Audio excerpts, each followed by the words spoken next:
What Really Happened with your host, Mike Rivero. The history the government hopes you never learn. Here is your host, Michael Rivero. And aloha, America. Welcome to our show today. It is Tuesday, April 16th, 2019, getting into the week here. And we've got a lot to talk about today. The phone lines are open, 800-313-9443. Mike is in our control room, ready to answer the phone, put you on the air with your comments, questions, and observations. Right now in Paris, there is this March Vigil concert taking place around the shell of Notre Dame. And obviously a lot of people are very motivated by this tragedy. I understand they've already had something like 300 million euros pour into a reconstruction fund. So it is going to be rebuilt. It's probably going to take about 5 years. And again, the authorities are saying there is no sign of arson. They are talking to one of the work crews that specifically was working on the spire and saying that it does appear that there was some kind of a mistake. The focus is currently on Les Bras Frères, or the Le Bras brothers, a company based in Jarny, in the Meurthe et Moselle department of northeastern France. And some of its 200 specialist employees were working on the wooden and lead spire of Notre Dame Cathedral that collapsed after the fire broke out. And if you look at the video, okay, the fire starts at the base of that spire. So it could have been a hot piece of welding rod or something. And a little bit of arrogance, though. Apparently the construction boss was out there saying, well, she's safe in our hands, you know. Little arrogance here. Now, a lot of people are still going around trying to say that this was an Islamic attack, in part because there have been desecrations of churches all over France. Glenn Beck is out there saying that if the Notre Dame fire was started by Islamists, I don't think you'll find out about it. Well, I think if the Notre Dame fire were started by Islamists, they'd be making a lot of noise about it by now.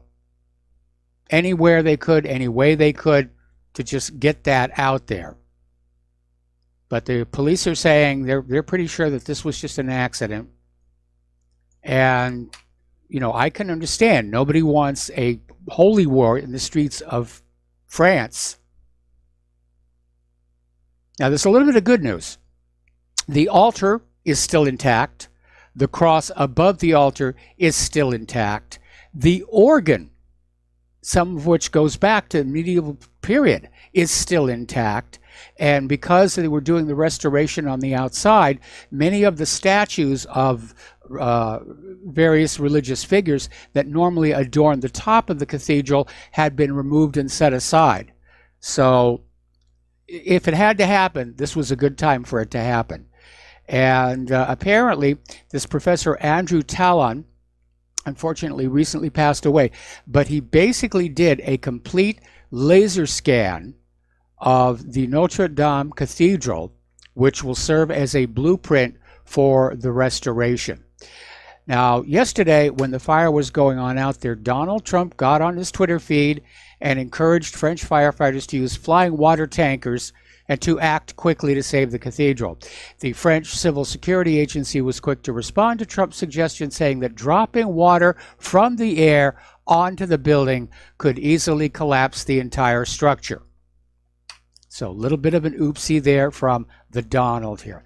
Now, this is kind of a little weird, and it makes you go, Apparently, at the same time Notre Dame was burning, part of the Haram Sharif, the Jerusalem mosque built at Al-Aqsa, also caught fire, damaging a part of the structure dating to Judean King Herod the Great's reign. So that's going to make you scratch your head just a little tiny bit. So let's talk about Julian Assange. What does the government really have on him? Well, Assange is not charged with anything related to Russia or Russiagate or even with breaking a law. The only thing he's charged with is being in a conspiracy with Manning to commit computer intrusion. The charge is not that Assange succeeded in hacking a government computer and obtaining classified information. It merely says Assange discussed it with Manning and may have had the intention to hack the computer, but he didn't do it.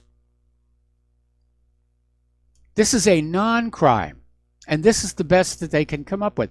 And what's really even more embarrassing for them is there's a statute of limitations on a charge of conspiracy, and it is 5 years, which has already expired. So they're trying to build up some kind of a case and make it look like he's a real bad guy before they get him back here to the United States. And again, the world is siding with Julian Assange on this one. They see him as the victim. They see him as a champion of a free press and freedom of speech. Now, the United States has basically assured Great Britain that they will not seek the death penalty for Assange. Great Britain had earlier said they would not extradite Assange to any country where he could conceivably face the death penalty. Now, this is an easy promise for the United States to make because Assange isn't charged with any death penalty crimes. Maximum he can get is 5 years on the conspiracy charge if his lawyer doesn't get it thrown out because of the statute of limitations. But that's what the U.S. is saying, that they're not going to seek the death penalty for Assange. And, of course, I don't know how relaxed Assange is going to be about trusting the United States on that one. But, again, they don't have a charge for him that carries a death penalty. Okay, we're going to do a shout-out now to our on-air affiliates who are just now rejoining our network. And I know they're trying to basically create a charge of espionage against Julian Assange, except that he did not solicit or actively participate in the acquisition of the classified information. He was a passive receiver of it. And just like the New York Times and the Washington Post during the Pentagon Papers or during Watergate, he's protected. They keep screaming he's not a real journalist. He's not a real journalist. Look at all the stories that he's exposed over the last years. I'd say he's a real journalist. He's done really good work.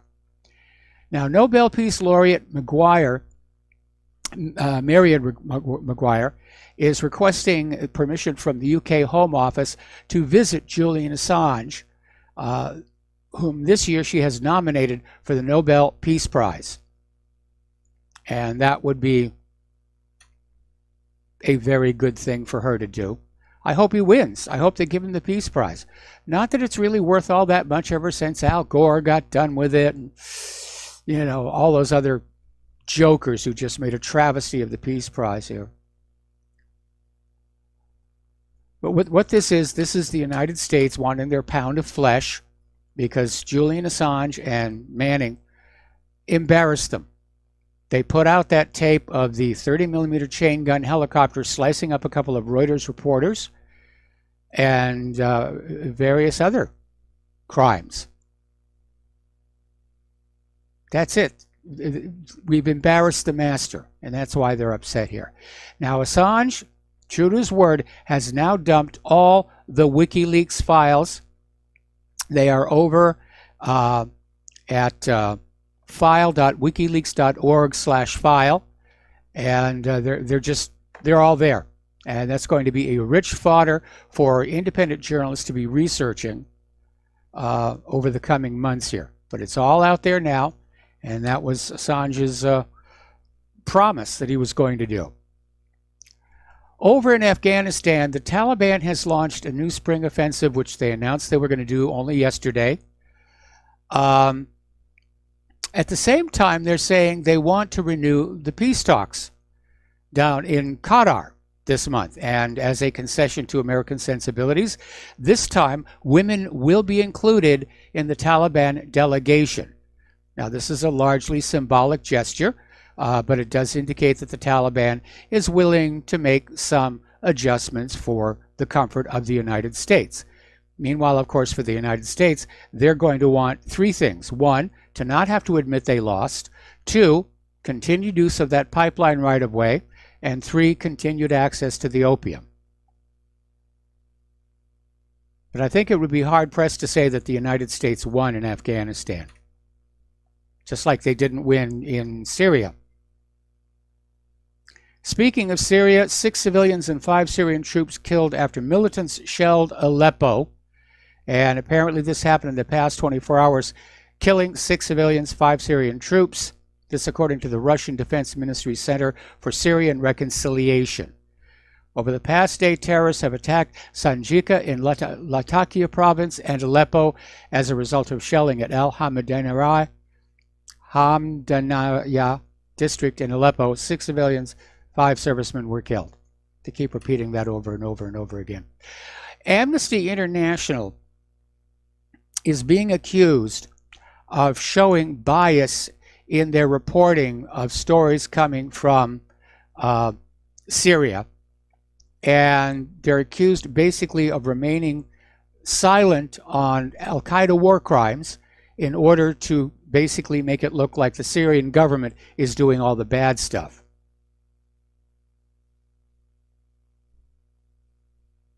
So, can't even trust Amnesty International. A little bit of good news.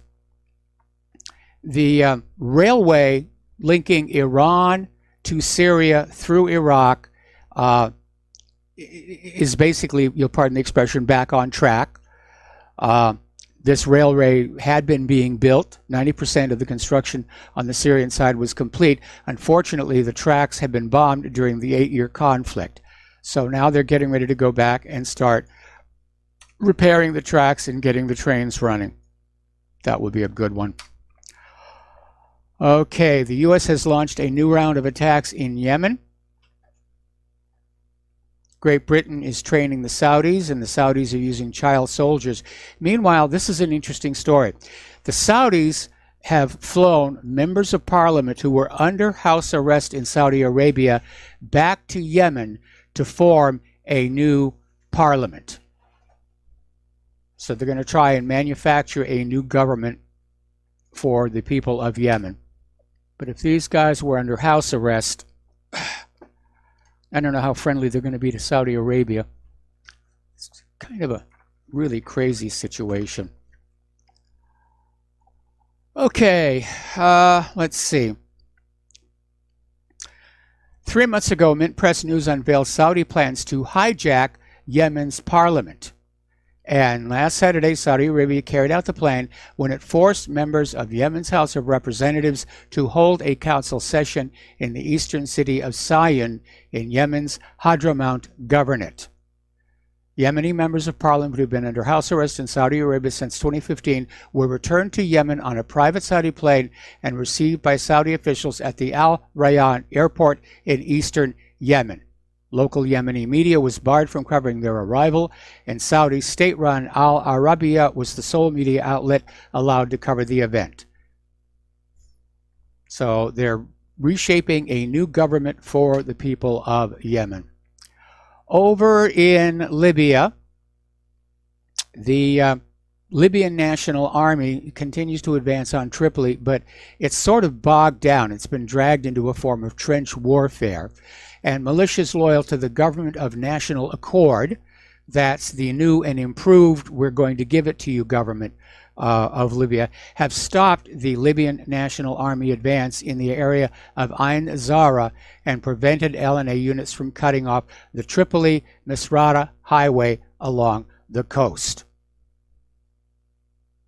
So apparently on April 10th, the Libyan National Army announced it had downed an L-39 jet of the Government of National Accord Air Force. However, there's no confirmation of that just yet.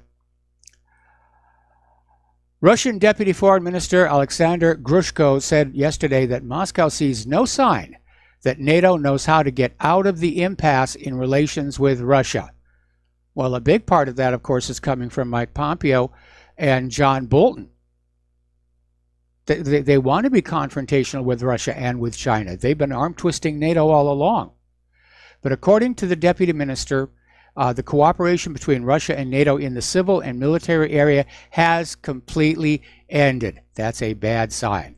NATO itself has given up the positive agenda in relations with Russia, which does not exist, and for the moment there are no signs that NATO knows how to get out of this impasse. However, the deputy minister detailed Russia continues to maintain military contacts with certain countries of the alliance, so it's not totally a lost cause. But that's really a bad sign when you have these two armed bodies just not talking to each other anymore. Donald Trump, in another one of his famous sellouts here, he's out there insisting that Israel should be immune from the International Criminal Court. And Trump came on out there and said that Americans and Israelis are deserving immunity from the International Criminal Court prosecution. And basically, Trump is declaring victory after the ICC rejected a request to investigate U.S. personnel for actions in Afghanistan. Well, yeah, I can understand why he's feeling very, very butch about that. So once again, the U.S. declares itself to be an outlaw nation with nothing but contempt for humanity and the rule of law. And Trump is just out there saying, the ICC, it's for the little nations, not for Israel and not for the United States. Now, interestingly enough, and this is over at mondoweiss.net, supporting Israel is actually becoming a political liability for Democrats. But in a recent interview with 60 Minutes, they didn't bother bringing that up with Nancy Pelosi. They were there doing a puff piece, a glowing profile on Nancy Pelosi as the progressive dragon slayer opposed to Donald Trump, the force that will keep the Democratic Party unified. Israel was, of course, never mentioned. And, of course, Pelosi is dismissing the reference to the new progressive wave and claiming that progressive mantle for herself. A little bit of ego there. Colonel Lawrence Wilkerson, former Chief of Staff to Secretary of State Colin Powell, basically a week ago said that Israel is in the process of plunging America into a war with Iran that could destroy what's left of the Middle East and ignite a third world war. Now, Wilkerson's a retired colonel. He now teaches at Washington area universities, and he didn't hold back on his critique of where the status quo is leading the United States via its client state, Israel. Actually, I think we're the client state and Israel's in charge. He's basically concerned that Israel could drag us into World War III, war with Russia, war with China.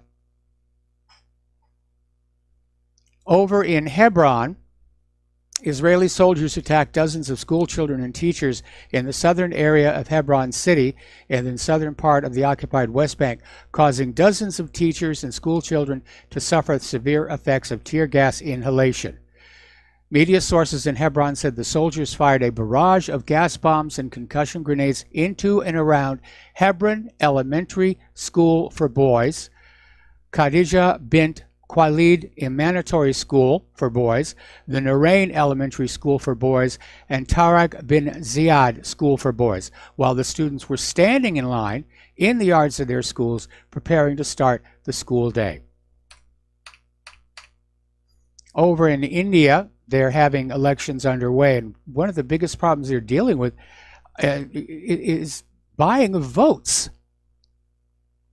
And in a population where a quarter of the people earn less than $2 a day, they're being lured by politicians offering illegal handouts. And apparently, law enforcement agencies have seized cash, liquor, drugs, gold, and other contraband worth 25 billion rupees, that's $361 million, already double the value of goods seized in the entire 2014 elections. So apparently it's, again, election fraud on a massive, massive scale. Okay. The United States is asking U.S. citizens to reconsider travel plans to Pakistan due to the threat of terrorism, and we will be right back. And aloha, America. Welcome back to our show here, and we already talked about Pakistan and the threat of terror. So the Pentagon has now approved $500 million, that's $500 million with a B, to train Taiwanese F-16 fighter pilots. This is going to cover the training, spare parts, and supplies. And this, of course, is going to only anger China even further against us. And it seems like a harebrained foreign policy. At the same time, you're trying to come to a trade agreement with China, that you're supporting Taiwan, sailing through the Taiwan Straits, sailing through the South China Sea. It seems to be at cross purposes with each other. And it kind of makes me wonder, is anybody really in charge over there at 1600 Pennsylvania? Okay. The U.S. envoy Brent Christensen, who's the de facto American ambassador to Taiwan, on Monday pledged continuing U.S. support for Taiwan to join international organizations like Interpol and the World Health Organizations, despite China's campaign to isolate the island nation. So Christensen called for Taiwan to be granted full membership in international organizations that do not require statehood and meaningful participation in those that do. Taiwan exists, of course, in this uneasy relationship with mainland China, where Taiwan wants to be its own nation. China says, no, you're part of us. Okay, we're going to go to the phones here. Dustin in New Jersey. Aloha, Dustin. Welcome to the show. What's on your mind? Yeah, actually, Mike, I want to talk about that, what you just said, but real quick, I just want to mention, remember when Obama got the Nobel Peace Prize? Doesn't really mean anything anymore. No. And Trump, remember where everybody was thinking he's going to get the Nobel Peace Prize for North Korea? That ain't happening anymore, pal. You know, for anybody to, you know, Trump, Mike, you can feel it, taste it, and see it. Trump is a lost cause. You had a caller yesterday toward the later part of your show. I'm sorry, dude. You're wrong. Trump is a lost cause. He had the ability to get rid of the deep state. You don't put the deep state in to get rid of the deep state. Yeah. You know, like he had Tucker Carlson said it. Tucker Carlson had on a corporal or general or something that, or a lieutenant. Like he could have been put in to the Pentagon. And those who control the military, you know, nothing going to happen to Trump then. But he didn't do that. You know, he didn't do that. He went along with all these other things with making Israel great again. And, you know, I said it yesterday, no wall built.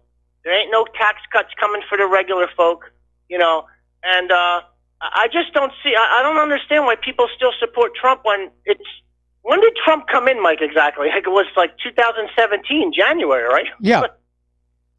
It's April 16, 2019, and people are still flowing over the freaking... I don't understand how people can still support this dude. Well, I'm sorry, partly it's because they've always supported him and they don't want to admit that they were wrong. That's a major, major factor. You'll have people who they'll grab onto a celebrity or a politician, and then from then on, it's like a cult. It's hero worship, and we're seeing a lot of that. Even with Hillary, there's a lot of people who still think she's the greatest thing since sliced bread. Yeah, I mean, I don't understand. I don't vote Democrat. Like I voted for Obama the first time because I thought his hope and change got me, but Trump's Make America Great Again got me. You know, it's the system. Until we get rid of the system, it seems like now I'm 100% sure that it doesn't matter who the hell we vote for. Until you get rid of that system, you got to attack the system. You know, this left, right, up, down, Republican, Democrat crap don't mean nothing no more. Because they're all on the same page, you know. All right, Mike, I'm going to switch gears real quick if I still have time. Well, I'm going to have to take you through the next commercial break, though. Okay, yeah. Did you see on RT, there was a thing about Huawei offered Apple the 5G chip to use for the 5G network. Now, how is that going to play out? Now, if Apple says, okay, how's Trump and all the national security 17 intelligence agencies going to try to spin that? Because didn't they say it's a national security risk? Well, that's what they're saying, but you know what they're trying to do is, you know, Huawei is way ahead of everybody else on implementation of 5G, and They're trying to stall the implementation of 5G in this country with all kinds of horror stories about how it's bad for you until there are American manufacturers who can take advantage of the marketing opportunity. But, Huawei got there first, and they're there with a decent product, and other countries are not knuckling under to U.S. pressure to not go with them. That people want to get the 5G up and running. That's why a lot of, like you said, there's a lot of crap going on about 5G is going to fry your brain. It's going to eradicate humanity. I mean, they said the same thing about the microwave. I mean, people got to keep. I mean, yeah, it does emit radiation, radio waves, but you got to understand there's a lot of propaganda going out there because they don't want Huawei to take over the lead with the 5G network. That's what it's about. That's exactly what it's all about here. Okay, stay on the line, Dustin. We got to take another break for commercials, and we'll be right back. And aloha, America. Welcome back to our show. We're talking with Dustin in New Jersey. We're talking about Trump's basically being a disappointment. I think we're all agreement on that one. And this seemingly self-contradictory, self-destructive foreign policy toward China. Mike, it's over for the West. I mean, you look at China offering like Apple the Silk Road they got going. Where's our alternative? We always say, China, those communists, they killed all these amount of people back then. It's 2019. Do they have a communist party? Yes, but they are mercantilists, like the British Empire used to be. But they're not expansionists per se. They believe in their own near abroad per se. And basically, did China attack Iraq? Did they attack Libya, Syria, using terrorist proxies, or Ukraine, or Yemen? No. No, the hatred of China is brought up by people who don't want them to. Basically, it's trying to keep China down, like Russia, economically. That's what it's about. Yes. Because if Mike, I looked at multiple maps and interviews, and by 2030, it's going to be China far surpassed us economically, and India and the United States has fallen to number 3, and Russia is going to be number 5. Germany is going to be pushed back probably to 7 or something. And I don't know where Britain is at all because they got issues, and so does France. So I mean, the world's changing, people. I mean, I don't think we can fix it at this point. It's unfixable. So I don't know how the United States is going to. Basically what's going on in the media is a hatred of Russia and China they're pushing because to try to get the people riled up against a new power forming per se. You know what I mean, Mike? Like that's what's going on, I think. Well, what's going on is the United States can no longer compete with these other countries in manufacturing or agriculture, and because they can't compete on a level playing field, they're resorting to the military option. You will buy products from us. You will not sell products to our enemies, and that kind of arm twisting that we're seeing basically all over the globe. And you're right, it's falling apart. We're about ready to get escorted out of Afghanistan. We're pretty much done in Syria. I don't know what Trump is thinking about going into Venezuela. But yeah, the United States is definitely in decline. And I think the sooner it happens, the better for everybody. Certainly around the world. Mike, do you realize? Well, Mike, Afghanistan, Iraq, those were overstretched empire, just like what happened to Rome. Basically, yes. They overstretched their bounds, and basically that has accelerated the decline.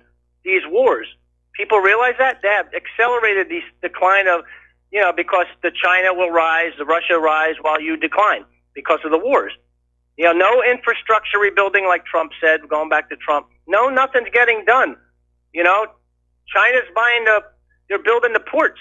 They're building infrastructure in Africa. If anybody goes on YouTube, you could just look at the videos. Infrastructure, railroads, airports, and we're not building anything. Not even here. Well, we're building bombs. We're building, warships and bombers and artillery. Doesn't that count for something? Yeah, but by 2030, Mike, China is going to be so, in terms of economic power, we're not going to be able to do this kind of crap, just like what happened with Russia and Syria. and Venezuela now, the United States is stuck because China and Russia is there. So you can build all the bombs you want, but they'll be sitting there because the alternative to do something against those countries would be a world war, and it'd be a nuclear war, because that's where we've come. In terms of Venezuela, Russia's already indicated what their strategy is, and that is another war of attrition and just grind the United States down like they did in Vietnam and they did in Syria. And it will work. It absolutely will work. And we definitely have fools running the ship of state. Hi, Mike. Have a good show. All right. Thanks an awful lot here. And we're going to switch over to Tony in Puerto Rico. Aloha, Tony. Welcome to the show. What's on your mind? My quick question, well, a couple of quick questions. Donald Trump, he's just an egomaniac. We need somebody smart in 2020 like Tulsi, but that's not my question. My question is this. The Monroe Doctrine, was that for obtaining markets more than keeping the old European empires out of the Western Hemisphere? It was more about securing hemispheric trade for the United States, yes. Okay, thank you, Mike. All right, and we're going to switch over to Joe in Tennessee. Aloha, Joe. Welcome to the show. What's on your mind? Hey, Mike. Dustin asked a rhetorical question, who still likes Trump? And I went to the barbershop today. I live in eastern Tennessee, and there's about 5, 6 guys in their 80s there. Now, guys that are old, they have a lot of connections, family, grandkids, they've come from different places, Ohio, Kentucky. And all they were talking about was all the businesses, manufacturing jobs that were around here. There was a bus company that was, I think, a European bus company, 2,000 jobs, not far from my house. And they were talking about in Ohio and Kentucky. Everybody was talking about the booming manufacturing around here. So I don't know where Dustin lives, but I know eastern Tennessee, areas of Ohio and Kentucky, I guess Trump country, there's a lot of jobs coming around here. And part of it is I think Trump is putting pressure on, a lot of them are European, and the European labor costs are very high compared to the United States. Trump is saying you have to build things here if you want to sell us your cars. So I hear this, that everybody talking about it, but then you go like where the rubber meets the road and you go to like a small local, this guy has his own private barbershop in his garage, and you talk to the people around here in eastern Tennessee, and they're loving Trump. The people they don't like are Lamar Alexander and Bob Corker and all these people that are supposed rhinos and Republicans that backstab Trump every chance they got. So, I think that Dustin might want to just go out a little bit more because where the rubber hits the road, as I said, it's maybe go to a barbershop in New Jersey and talk to some people because, it seems like he's got a very negative view on everything. And although there are negative things to be, worried about, there are a lot of good things that are going on right now. I mean, the economy is doing better than it was under Obama. Trump is always on TV, always has the guys with the hard hats, always talking about jobs. Not like these Democrats and Bush, they get in, they talk about jobs, and then they never talk about jobs again. I mean, you have a president that's always Trump putting pressure on corporations that are leaving this country. And Dustin talked about China and how these wars that we get involved in developed China. No, what developed China was outsourcing. It was American companies and European companies that went to China because of their cheap labor. It wasn't, the wars, yes, they're a bad thing for this nation. But really, China was brought to develop on purpose. It was American money. It was capitalist money. It was whatever money. They decided, somebody made the decision that China was going to be where they were going to do all the manufacturing, and we were just going to be here, a service economy. Yes. And so Trump has said, no, we're going to become a manufacturing economy now, again, and he's bringing jobs back to America. And I think that to ignore that is why you and Dustin are going to be wrong, and Trump is going to win this next election because he's going to get the Reagan Democrat, blue-collar workers in Ohio, Pennsylvania. Pennsylvania is booming right now. Michigan, Wisconsin. He's going to win that blue wall again. His problem might be Texas or Florida, with all the Puerto Ricans coming into Florida. That's going to be trouble. But once again, I really, like I said, if Dustin would have been getting a haircut with me today and talked to these old guys, and you would have heard what I heard, which was all the different jobs, because it came up. 2,000 jobs building buses here, and 250 some Belgian company that they can't hire people fast enough here. So I just wanted to say that, things are a lot more positive than you think, and I see it. I mean, maybe in other areas of the country they're not doing as well, but around here it sure is. And down in the oil patch where I was just down working on a drill ship in Louisiana, and the guys from Texas, things are starting to turn around there too. So I don't know. I hope that the economy can stay on track, because that's basically what gets somebody elected as president. It's always been that way. True. And I hope the Federal Reserve doesn't pull any tricks on Trump, and they don't orchestrate a market collapse or some kind of economic collapse. But otherwise, I think that Trump is a great president when it comes to the economy. I've never seen a president care more, maybe except for Nixon, about the working man. And he is the blue-collar billionaire. I still believe that. I am disappointed about Israel and his Middle East policies, but I'm not surprised, because he didn't lie to us. He always said he was a Zionist and he was pro-Israel. So, I can't say that anything that he's doing over there surprises me. He does have a Jewish daughter and son-in-law, so that I'm not shocked by that. I would rather he was more balanced in his dealings with the Palestinians, but that's just Trump. I mean, he's always said he was going to be very pro-Israel, and he has. Yeah, but he also made a lot of other promises on the campaign trail, like vaccine safety. Hillary in jail, trying to figure out why the cost of medical care was so high in this country. He dropped the ball on that one. And cleaning up our election system. None of those have gotten done. Now, I know that we're always hearing that just way over the hill there on the other side, there's a brand new factory that's hiring people. But I'm wondering how much of that is real and how much of that is just wishful thinking and propaganda. Because Trump is not above using propaganda to keep himself looking good. And the idea is... I can see them building them. I mean, you can look on a Google map of Morristown, Tennessee, and you can see they're putting in new roads just because they have these kind of like factory areas. They're like industrial parks, and you go by them, and all you see are bulldozers and cranes, and even the airport's being extended, the small regional airport we have here. So yes, I can see that, and I don't have to apply for a job, although I was thinking about it.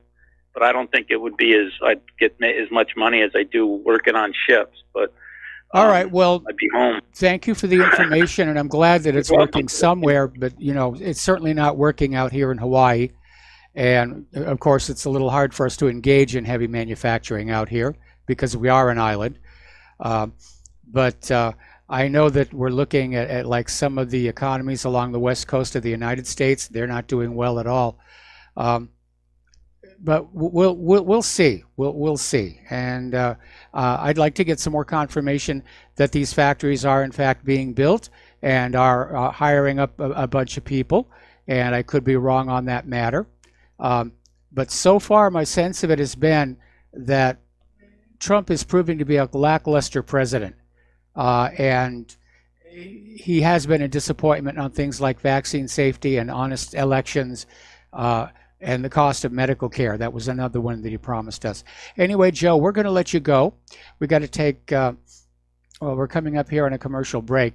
Over in Korea, Kim Jong-un's princess sister may have been kicked out of North Korea's ruling body, suggesting a fall from favor. Now, yesterday we were talking about how there appeared to be a lot of very dramatic changes going on in the ruling structure of North Korea.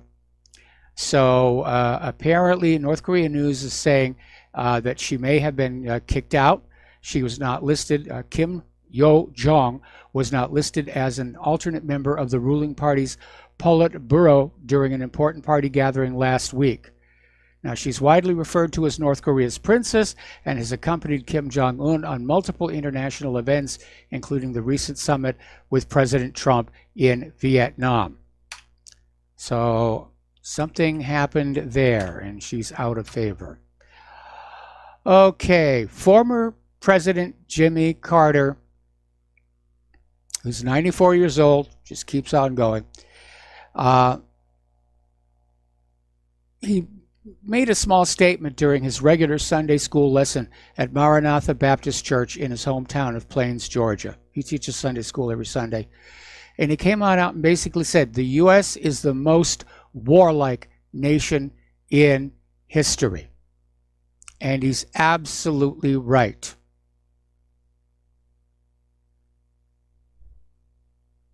Now, Carter told the congregation that Trump feared China's growing economic strength and said that Trump is right to be concerned.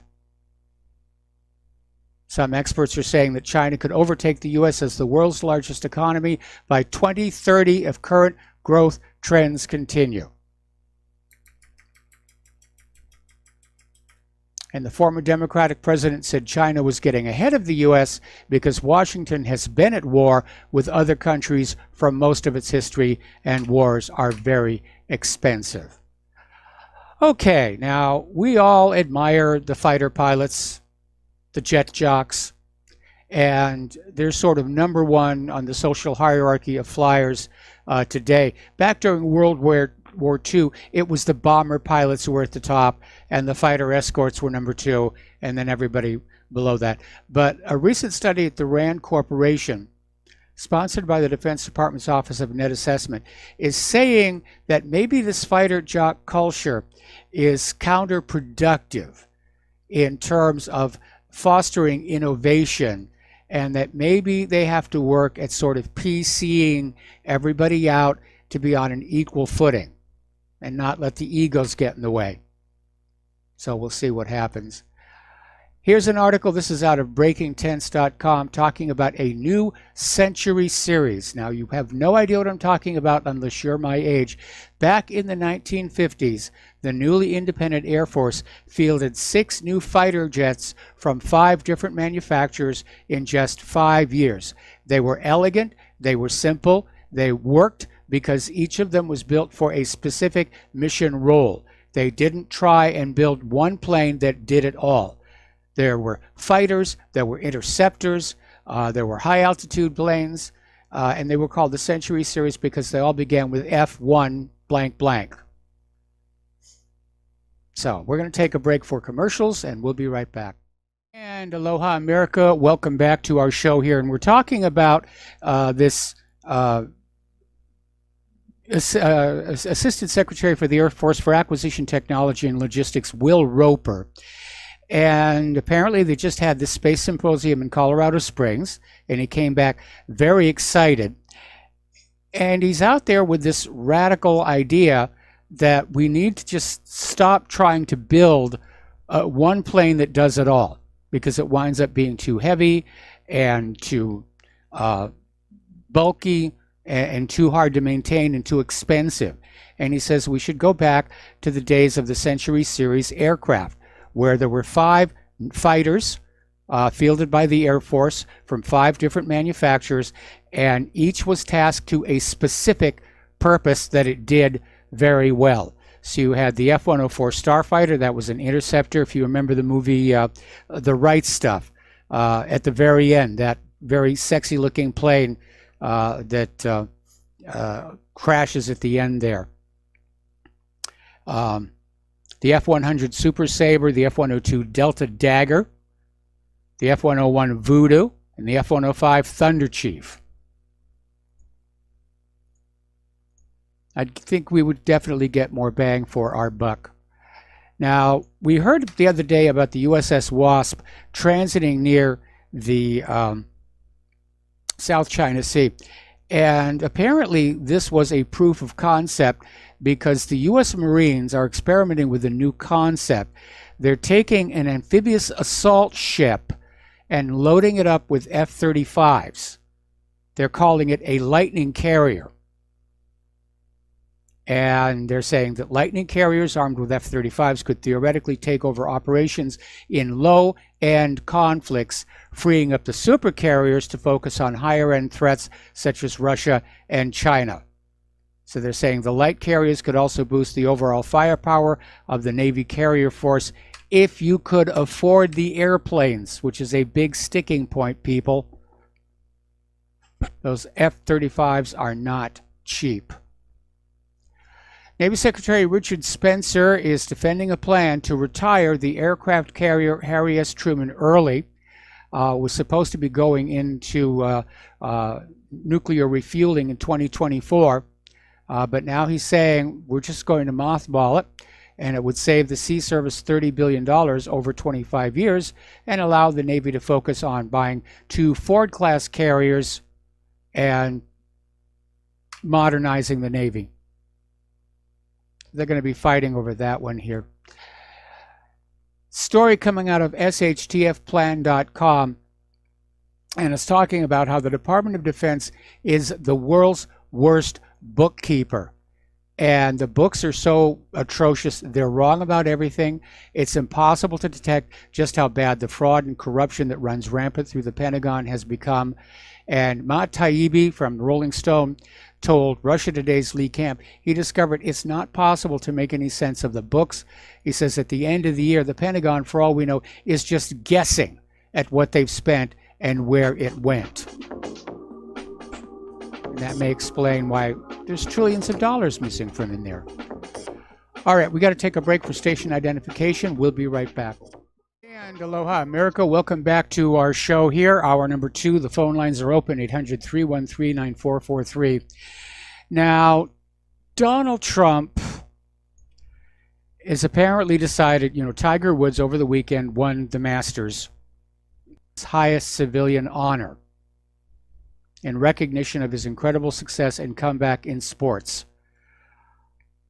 I'm sorry. I mean, I like Tiger Woods, but to me, this kind of cheapens that award. And I think it's very inappropriate. I think it's very inappropriate. You want to give that Medal of Freedom to somebody, give it to Julian Assange. Now, Ilhan Omar is out there whining that she is getting increasing death threats, and it's all Donald Trump's fault, by posting a video of her own words diminishing the terrorist attacks on 9/11. Apparently, they're not ready to let go of that one. So the president tweeted a video of Ilhan's controversial comments, noting that 9/11 involved some people who did something mixed with clips from the actual terrorist attacks. Now, as I understand it, the clip has been taken out of context because Ilhan Omar was saying, we don't really know who did what, which is accurate. But of course, with failure to go along with the official story was just heresy and treason. Okay, looks like Donald Trump does have a primary challenger in 2020. Bill Weld, 73-year-old former federal prosecutor, 2-term governor of Massachusetts, and 2016 vice presidential nominee for the Libertarian Party, has announced yesterday he's officially running for president in the Republican primary against incumbent Donald Trump. And he said, I really think if we have 6 more years of the same stuff we've had out of the White House for the last 2 years, that would be a political tragedy.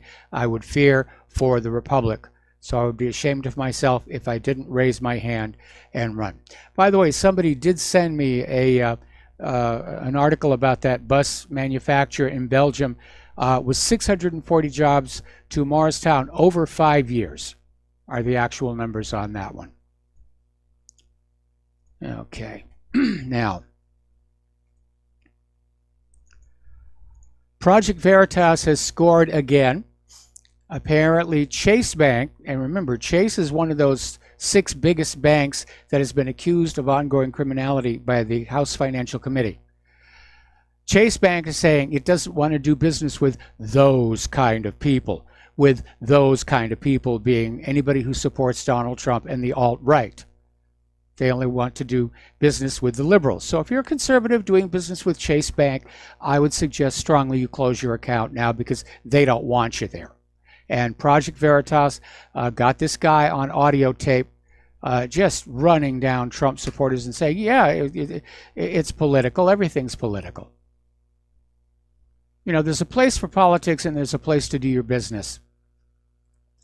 And when you get to a situation where politics dominates everything, then we're no better than the former Soviet Union, because that was a hallmark of the Soviet Union. Everything went through the filter of politics. Okay, looking at the economic news, over in the European oil markets, Russia is starting to replace Venezuelan crude because of the sanctions. And apparently, U.S. crude is not an alternative as it is overwhelmingly light and sweet, while refineries in Europe are equipped to process the heavier grades as well as the light ones to make refined products. So, Russia is selling their oil to Europe despite the sanctions. Okay. Chinese diplomat, the Chinese ambassador to Santiago, called U.S. Secretary of State Mike Pompeo a hypocrite after he tried to dissuade Chile from dealing with Beijing as the U.S. and China remain locked in a trade war. Remember I said, this is what the U.S. is doing. They're going to these other countries and they're twisting their arm and saying, don't do business with them. Do business with us. You buy our products. We'll buy your products. You don't do business with China. So Beijing's envoy to Chile, Xu Bu, said Pompeo has lost his mind and he's gone too far. He's saying the attacks against Chinese economic activities in the region are malicious and absurd. Now, Mike Pompeo earlier called Chinese investment projects in South America debt deal traps during a visit to Santiago. Beijing often injects corrosive capital into the economic bloodstream, giving life to corruption and eroding good governance. And by golly, that's our job. Okay, we're going to do a shout out now to our on-air affiliates who are just now rejoining our network. You know, I have to wonder, what is Trump thinking? First of all, there was that tweet about dropping water bombs from aircraft on the burning Notre Dame Cathedral. And then he came out with this one, where basically he tweeted out to Boeing that they need to fix the 737 MAX 8 planes, then add some great additional new features and rebrand the plane with a new name. That's Trump's solution. You know, after you get them fixed, you need to rebrand. Call it maybe the Trump Max or something. Okay, Reverend Andy Bales out in Los Angeles. He's basically in charge of the Union Rescue Mission. He says the homeless crisis has reached a breaking point. There are 41,000 transients living on the streets in Los Angeles County alone. 41,000. So Reverend Andy says, at this point, I'm very concerned about everyone in LA because we've really passed the tipping point of danger, because we've left so many people for so many years to be devastated on the streets. Apparently, the LAPD recently released new body cam video showing an interaction between police and a transient armed with a knife in downtown Los Angeles. In the clip, officers are seen reasoning with the transient in an effort to get him to drop his knife. Moments before, a woman inside the cafe described how the man had threatened to slice her throat. Police eventually had to fire half a dozen rounds of non-lethal force as the man used a chair to block the bullets. I'm going to imagine that it was probably pepper balls. Up in Seattle, drugs and homelessness take their toll on the city. Widespread drug use and homelessness is plaguing all the socialist regions of the country. From San Francisco, where pedestrians have to literally watch the homeless shoot up, to Los Angeles, where medieval diseases have returned thanks to policies which have made it impossible for the everyday American to scrape by anymore. Seattle is also in trouble. It's about the damage they inflict on themselves, to be sure, but also on the fabric of this place where we live. The story is about a beautiful jewel that has been violated, and a crisis of faith among the generation of Seattleites falling out of love with their home. Years of authoritarian socialist policies are taking their toll on America's cities. It's time to say enough is enough. It really is. It really is. Another article, this one from the Daily Mail in Great Britain, the blank streets of San Francisco. I'm sure you can figure out what that word's going to be. Revolting map reveals the staggering amount of human waste found on the storied city's streets as the homeless crisis spirals out of control. And I took a look at those maps, which you can zoom in and out of, and in some areas you can't zoom in tight enough to see the street. It's just that horrific. And of course, Claire and I stayed briefly in San Francisco when I was working on Day After Tomorrow. It was never like that. I mean, we saw a little bit. We saw little homelessness and an occasional discarded syringe, but it's just completely out of control now. And nobody seems to want to do anything about it. As long as they're voting Democratic, that's all we really care about. Okay, we're going to take a phone call here from Kim in Orlando. Aloha, Kim. Welcome to the show. What's on your mind? Oh, hi, Mike. We're all praying for you here in Florida, for you and Claire. Thank you. And hopefully maybe you'll come back to the mainland. But anyway, the biggest reason I called today is I have a number of friends that listen but don't always call, and I don't call very often. But I'm just defending Justin from New Jersey because he is a great contributor to your show. And we know that Trump has let us down in a few areas. However, the time that you give Justin or anybody on air doesn't warrant Justin to be able to name all the wonderful stuff that's going on in our country, because that stuff doesn't have to be worked on. But the stuff that they're failing on and the negative things that are going on that could be corrected by the right people if they stepped up to the plate are the things that Justin really addresses. Don't you agree? I would tend to agree. I mean, sometimes, our callers will sort of wander far afield, and other times they've got very, very good points, and I try and give them the benefit of the doubt. But we definitely do need to look at things that we can do now. This country is falling apart. It's being ripped apart by greed, by political corruption. And by the way, in response to your earlier comment, yeah, Claire and I have to come back to the mainland. We literally cannot afford to live in Hawaii any longer. And we're heading for someplace around Indiana where we're only going to pay half the rent we pay now, and then we're going to have some money to pay off some bills. Yeah, that'd be wonderful. I remember there was a time when people were taking up donations to get you here. That's how bad, we like you and what you offer, and you have a wonderful marriage with Claire, which there aren't like a lot of good marriages around. You respect people that stay together, of course. Well, we're going to try and do this. We're going to try and do this without needing to do a fundraiser. But if push comes to shove, yeah, we'll do a GoFundMe to try and cover whatever we can't come up with ourselves. Yeah, so all the listeners that like what Justin has to offer your show, I'm sure agree with me, and we'll back him up if anyone says anything negative about him. And by the way, years ago when we used to listen, you always used to end your show with "eat lots of cinnamon." I do remember that little phrase. No, that was somebody else. Well, from what I remember, you would end your show and eat lots of cinnamon. And maybe you could ask someone else if they ever heard it, because I could swear it was you, because we do use lots of wonderful cinnamon, and it's so wonderful for you. Well, so do I, but I don't recall ever using that as a tagline.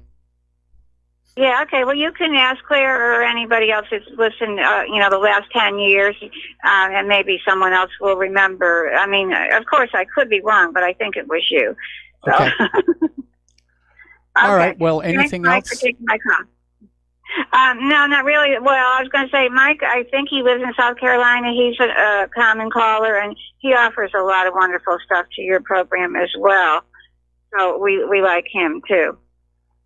Okay, well, thank you very much for the phone call, and we're going to switch over to Robert in California. Aloha, Robert. Welcome to the show. What's on your mind? Hey, Mike. I hate to backtrack you here, but you were talking about the homelessness issue out here in California. I'm stuck in the middle of California here. It's worse than you think, man. It's really bad. Okay. You know, they just recently did a poop map of San Francisco, right? Yeah. I mean, when it gets to that point, bro, we've got a problem. And, you know, I'm very much like you. I do not condone violence. But, you know, when it comes to something you said just a little bit ago, that we all just, it's time to stand up and do something. Well, you know, we can talk about it until we're blue in the face. In fact, a lot of us have been talking about it for a long time. And it's, well, what do we do? What can we do? We can talk, and they ignore us, and they keep making their laws, and they keep infringing on our rights, and they keep taking away our property, and they keep making life worse, and we're all sitting around talking about it. Now, I love talking about it because it educates people, but what do we do? Well, again, I think this country is heading for a crash, a Soviet-style collapse of the central government, and we need to be prepared to get through that. And be ready to start a better country on the backside. And I like to use the Russian republics and the Soviet Union as an example. Well, yeah, no, I understand. I've heard you say that a bunch of times, but you know, the Soviet Union wasn't supporting a third of the planet with their handouts. If the U.S. falls, do you realize how many other countries are going to follow? Because they're relying on our aid. I mean, It's going to be a really, really bad situation if that happens. And, you know, if our country does fall apart, there is not much of a chance that we're ever going to see this kind of freedom and constitutional value in a country anywhere ever again. I don't want to leave my children to that. Well, I wouldn't want to leave my children to that either. You know, I'm hoping that we're going to create, you know, a restoration of the original constitutional republic, the Constitution and the first 13 amendments. And I'm sure there's going to be a lot of nattering and gromishing, and people are going to be scrambling to try and warp the Constitution to their own particular advantage. But again, that's what I'm afraid of. There are two rules. That's exactly what I'm afraid of. There are two rules that I insist on. The first of all is no private central bank, ever, ever, ever. And the second one is that the career politicians from the failed regime are not allowed into the new government because, after all, they've proven themselves to be failures. Yeah, no, I agree with you on that. I guess, you know, I've got all the preps made. I've got everything in order for me to be able to handle the year grid down, but I really worry about my neighbors, and I worry about my friends, and I worry about all the listeners to this show. And I really worry most about those people that aren't taking this seriously. This is getting out of hand, Mike. I mean, if you would have told me 20, 30 years ago that this was going to be like this, I would have signed you up for prescribed medication or something. But this is just, it's getting so bad. It's starting to really bake my bagel, as Dan Bongino said this morning. It really is baking my bagel. Yep. So, yeah, just, you know, I'm holding out, hoping maybe there's something we can do. I'd like to see patriots in this country actually stand up and preserve it rather than just sit back with a bunch of survival food and wait for it to fall apart. I'm not sure that's going to do any of us any good. Well, again, I cannot condone a course of violence. The wrong people are... You and me both. Going to get hurt in it. You and me both. I don't think the American people are ready for any kind of a revolt. And I don't think they're psychologically prepared for it. So the only other option is to basically just sort of be patient, eat a pretzel, kick back, and watch the show, because we can see the system tearing itself apart. Oh, yeah, we're going to watch it all fall apart, Mike, but I think it's going to affect us a lot more personally than you're giving it credit for, in a bad way. I really do. Yep. Hey, I hate to end on a bad note. I really just, I love your show. I love everything you do. Tell Claire I said hi. And go find that gecko in the backyard. Stick it back to your wall. We miss your gecko. I'm afraid the gecko is no more. They have a short lifespan. Thank you for the phone call. We're going to switch over to Terry in California. Aloha, Terry. Welcome to the show. What's on your mind? Hey, Mike, the previous caller doesn't have any corner on homelessness. I'm calling from Southern California, and it's just getting as bad as San Francisco area around here. There's tents they pitched up on the main street up here, homeless, and they're living out of abandoned cars up there. And this is something that wouldn't have been allowed 5 years ago, but now they're not doing anything about it. I mean, you call the police and complain, but they don't do anything because I guess there's nowhere to take them, you know. And that's the problem we have here on Oahu. We've got 8,000 homeless people on this island, and they try and keep them away from the tourist areas. But the reality is, where are they going to go? What do we expect them to do? Walk back to the mainland? Yeah, and I just had a car towed away in the alley back here this morning, and I was talking to the policeman that escorted the tow truck, and he was talking about the drug problem, you know, and I understand like a heroin fix is only $10 now compared to what used to be. I don't know if that's true or not, but you know, it's cheap, and it turned a lot of these kids in this neighborhood into thieves. They're stealing bikes and stealing stuff at night. You know, they just arrested this kid next door. There's the music, Mike. All right, Terry, stay on the line. I'm going to come back to you after the commercials. We'll be right back. And aloha, America. Welcome back to our show here. We're still talking with Terry in California. And, boy, I got to tell you, I mean, I lived pretty much in California longer than I lived anywhere else. I mean, obviously there was the growing up in New England. There's the time that Claire and I have spent here in Hawaii, which is dragged on way too long. But I have more or less good memories of both Los Angeles and San Francisco. And I'm hearing all these horror stories. And yeah, I've got that poop map is actually linked to whatreallyhappened.com. And it's just, you wonder, how do the people of San Francisco put up with this stuff? Are they just numb to it? You know, is anybody trying to, like, you know, clean it up or get it into the storm drains, or what's happening? Well, what they're doing is moving out of here, you know, especially the ones that they're feeling the brunt of the tax increases from Newsom. Yes. You know, his attitude is, you know, these people can afford it, so we'll just raise the taxes on them, but they're not taking it this time. I forgot the figure, but I thought it was something like 1,000 people a day are moving out of here, and I'm going to be one of them. And so then the whole thing's just going to go down. But, Mike, the real reason I called is the comment you made about Bill Weld running against Trump. Yep. I was kind of supporting the Libertarians when he ran with Gary Johnson on the Libertarian ticket. And, you know, he realized they weren't going to win. So what he was doing is talking up Hillary Clinton. He was campaigning off the record for Hillary Clinton. I heard him talk about her when he was running for president at the same time. So, you know, beware of this guy. You know, he's not something what we want, I don't think. And, well, I'm not saying that he is. I'm just glad that somebody's, you know, going to give Trump a run for his money. Yeah, but I favor somebody else. But anyway, that's the only point I wanted to make, and I'll talk to you next time. All right. Well, thanks an awful lot here. And I'm looking at an email that just came on in. It's titled Homeless in West Covina. West Covina is the city that I lived in. My parents and I lived in when I went to high school. It says the homelessness in West Covina is also becoming alarming.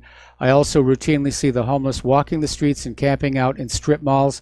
They're sleeping in the washes and creating illegal electrical hookups which have caused fires.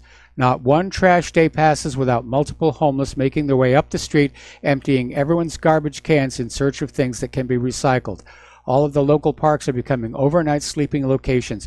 Covina Park in Covina has so many homeless in it these days and on a 24/7 basis that the residents are afraid to go there anymore for any reason. Yep. That is really bad. I remember Covina Park. And I remember it's just horrific. You can't say this nation has a healthy economy when so many people are homeless and out of work. You know, I'm sorry, one bus manufacturer doesn't fix the problem. We're talking about 100 million Americans who've not been able to find work for months, if not years.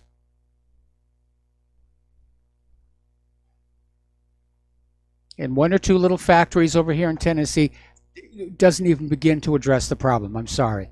Okay, let's go back to the phones. Tom in Florida. Aloha, Tom. Welcome to the show. What's on your mind?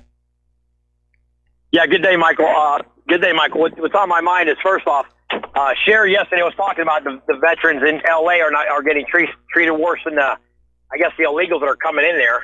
But what's on my mind, Michael, is what I heard yesterday on Wayne Allen Root show. I don't know if you ever heard of Wayne Allen Root. I'm sure you have. Yes. Have you heard of him? I've heard of him.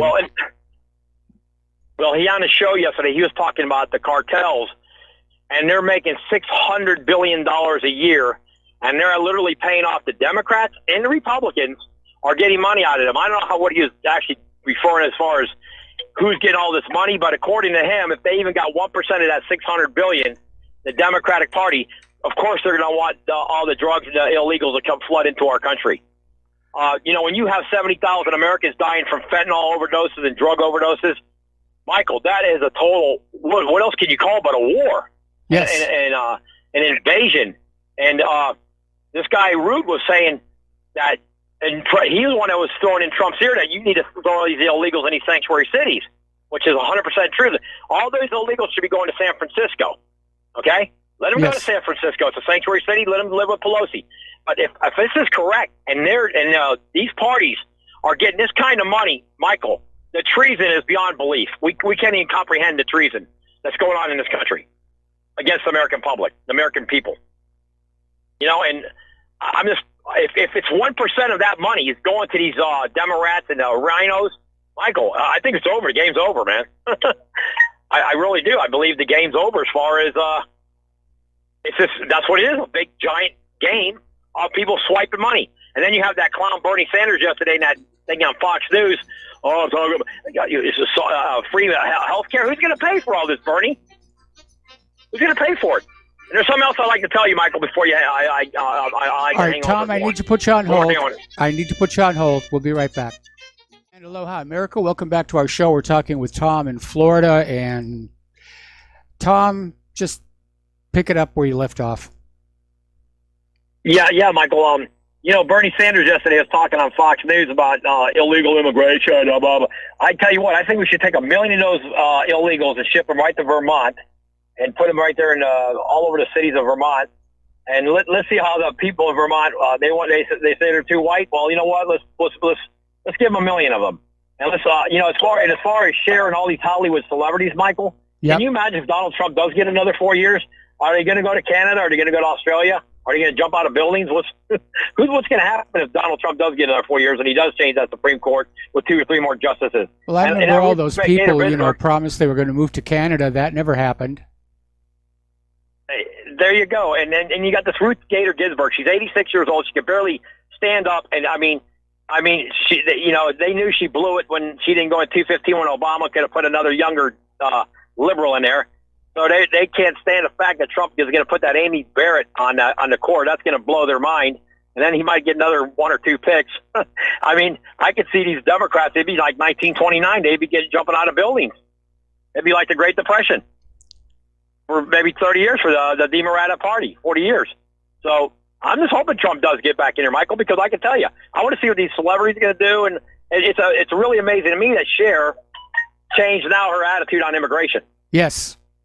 Before she was all this open borders, now that she's seen all these Vietnam vets and homeless vets and Iraqi vets walking the streets of L.A., she has a different tune now. So, it's just crazy what's going on with this immigration situation. And like I said, Wayne Allen Root hit it right on. If these cartels are bringing in so much money, the Democrats are overwhelmed with all this cash they're getting. Yes. I don't know if that's true, but maybe you can research it, Michael. You probably know a lot more about that than I do. But well, I mean, the drug corruption of our government goes all the way back to the 1980s and Iran-Contra. Everybody was dipping in. Absolutely. There was huge amounts of money that was coming in. More money in drugs than there is in oil. Yes. I believe. That's what I heard. So, as far as we're having this, we have a lady here in Florida, Michael. She's giving a speech tonight. I don't know if you heard of this. She used to be the president of the University of Miami, Shalala. She's another left-wing liberal nut job. And, you got a lot of people here in Florida are talking about what's going on in Venezuela and Cuba. And, And like we'll use Cuba as an example real quickly. Cuba, for 60 years, Michael, they've been the embargo. Well, you know what? The embargo should have been on. We should be making free trade with Cuba. But Michael, what does Cuba have to offer really, except sugar? What do they have to offer? They have really good cigars and really good rum. Well, cigars, okay. I'll give you that. You're right. They got good cigars, correct. They got tourism. But other than that, Michael, well, tourism, they got beautiful beaches, that's for sure. And but again, that was another disgrace that's been perpetrated on our foreign policy. I don't get what's happened there either as far as what did it improve? One of the few things I agreed with Obama on was his attempt to normalize relations with Cuba, because the embargo has gone on for way too long, and especially when we're going into a world where we're going to be confronting Russia and China, the last thing we wanted was to have Cuba, shall we say, ripe for recruitment by Russia, and Donald Trump just threw that all away. I have to agree with you on that too. However, Cuba's a hard nut to crack, Michael, because Cuba has a mindset that goes back hundreds of years, and I'm talking maybe probably right before Teddy Roosevelt went in there and freed him from Spain. Yep. But that's a hard nut to crack with Cuba. It really is, because they want, Michael, they're no better off than they were 60 years ago. Trust me. In a lot of ways, they're not. So no, I think probably they're a lot worse off after 60 years of embargo. Well, that's correct. That's correct. And unless you're a Communist Party member, you don't have an AC you don't have a window shaker in your house, you don't have a hot shower. 90% of the homes at that island do not have hot water heaters. Believe me. Okay. So it's amazing. You keep trying to spin this that this is somehow the Cuban people's fault, and it isn't. It is the result of 6 decades of U.S. embargo. I'm saying it's the government's fault. The government of the it's both governments' fault. It really is. I'm not saying it's the people's fault. No, not at all. I'm saying it's the government's fault over there, and then over here. And over here, because Michael, we still have a Guantanamo. We have a base over there that we have a 100-year lease on. We have battleships going in on that island. Yes. We have a thing called Guantanamo. We have a prison over there where we keep all the terrorists at. Isn't that correct? Yes. So that's what I'm saying. I'm not blaming any people. I'm blaming the governments for allowing that. Should have never happened like that. Never. I agree. Okay, well, listen, Tom, I got to let you go. We're running a little long here. Art off the grid. Aloha, Art. Welcome to the show. What's on your mind? Hey, Mike. I missed the first hour, so I'm not knowing. Oh, you didn't miss much. Not knowing what you may or may not have said about Bernie Sanders and his little comment about raising taxes to pay for free health care.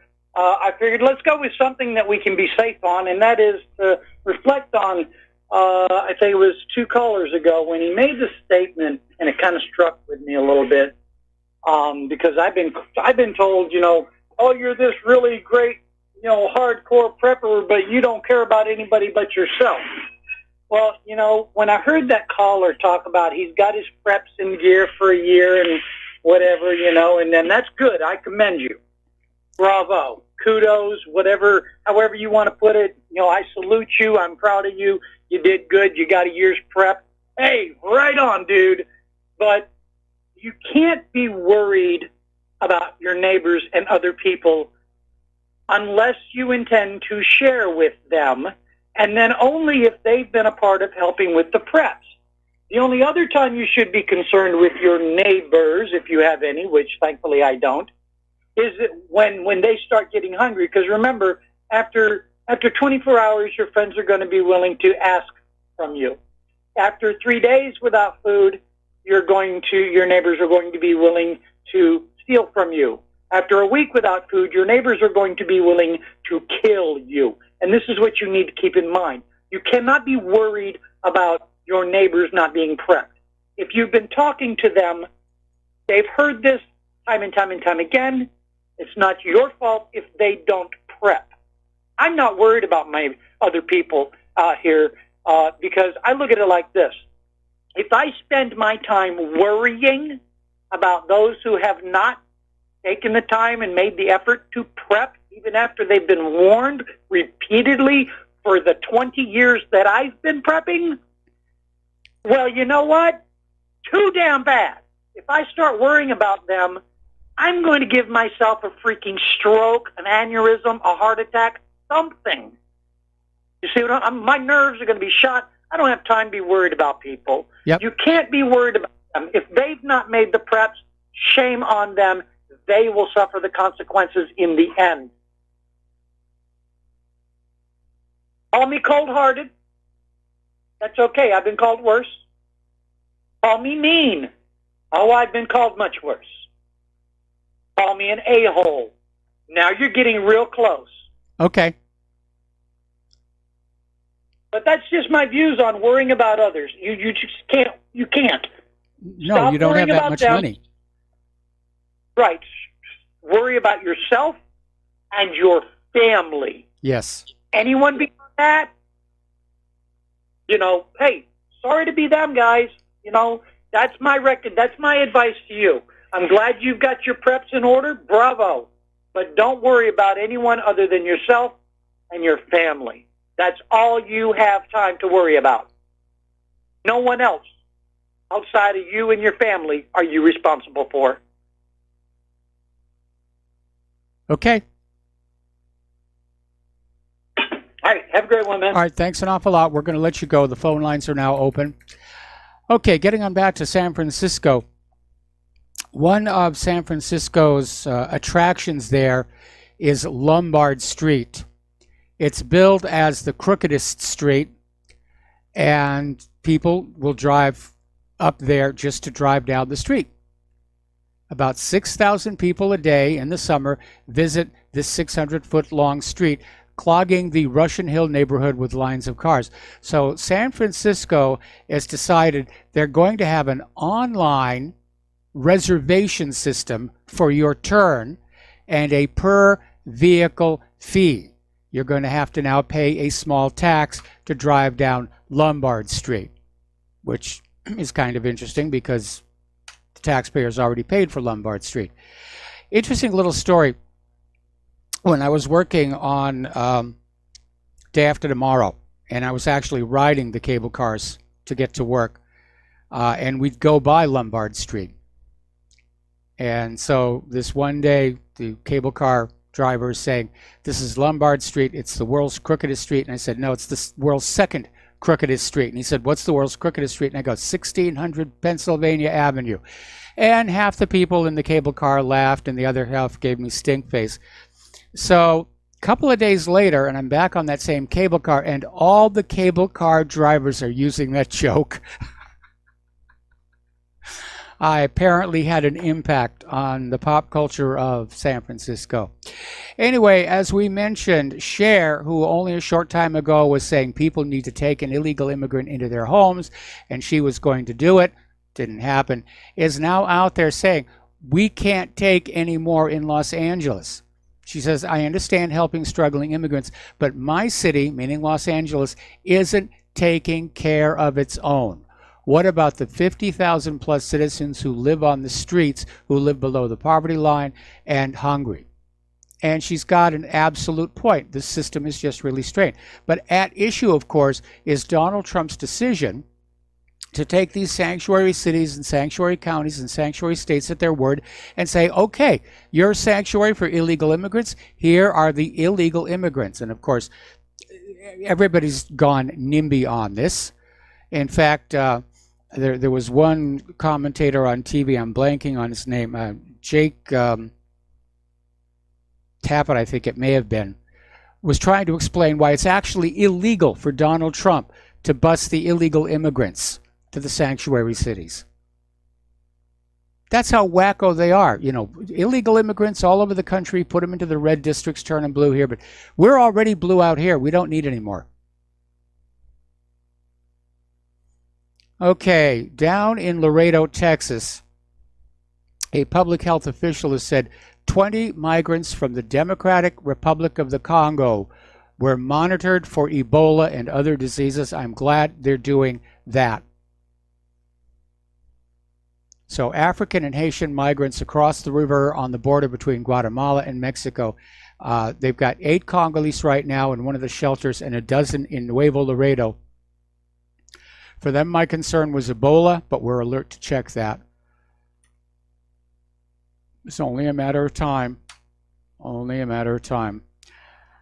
Now, Mark Morgan, who was a career FBI official who served as Border Patrol chief during the last 6 months of the Obama administration, told Fox Business host Maria Bartiromo, the U.S.-Mexico border crisis has reached historic proportions. It's the worst in the history of the country. And he says, this is not just a crisis, this is a crisis like we've never experienced in the history of this country since we began tracking the numbers. Now, Robert Sarah, he's an African cardinal who serves as the head of the Vatican's liturgy office. He's often named in traditional circles as most likely to succeed Pope Francis.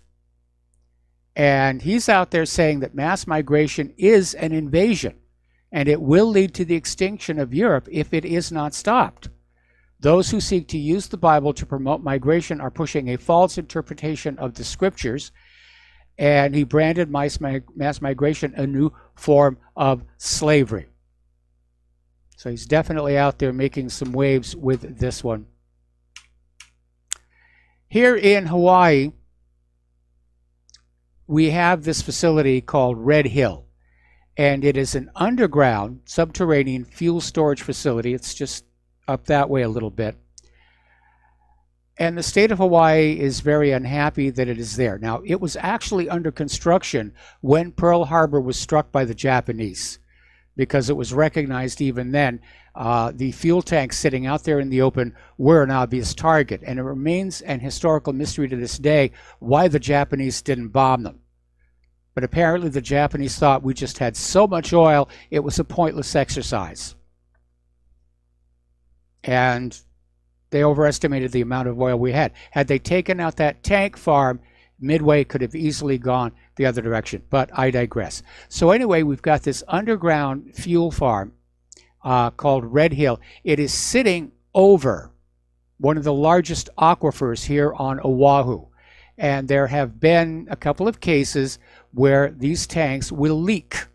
There was one back in 2015 where one of the fuel tanks at Red Hill leaked, and the state of Hawaii, the Hawaii Department of Health, came to an agreement with the Navy that they were going to move the tanks. Now, the state of Hawaii has no legal authority to force the Navy to do this.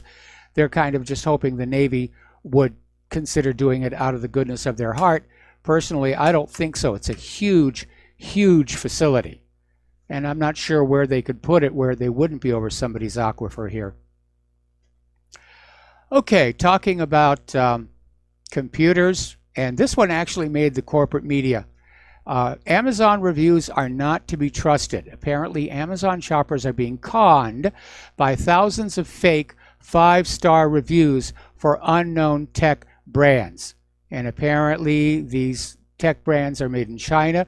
They're skewing customer searches and choices on Amazon. An examination by which found many products that have no record of success or independent assessment carry these 5-star customer reviews. So they're fake reviews. Just like we get fake movie reviews over on RottenTomatoes.com.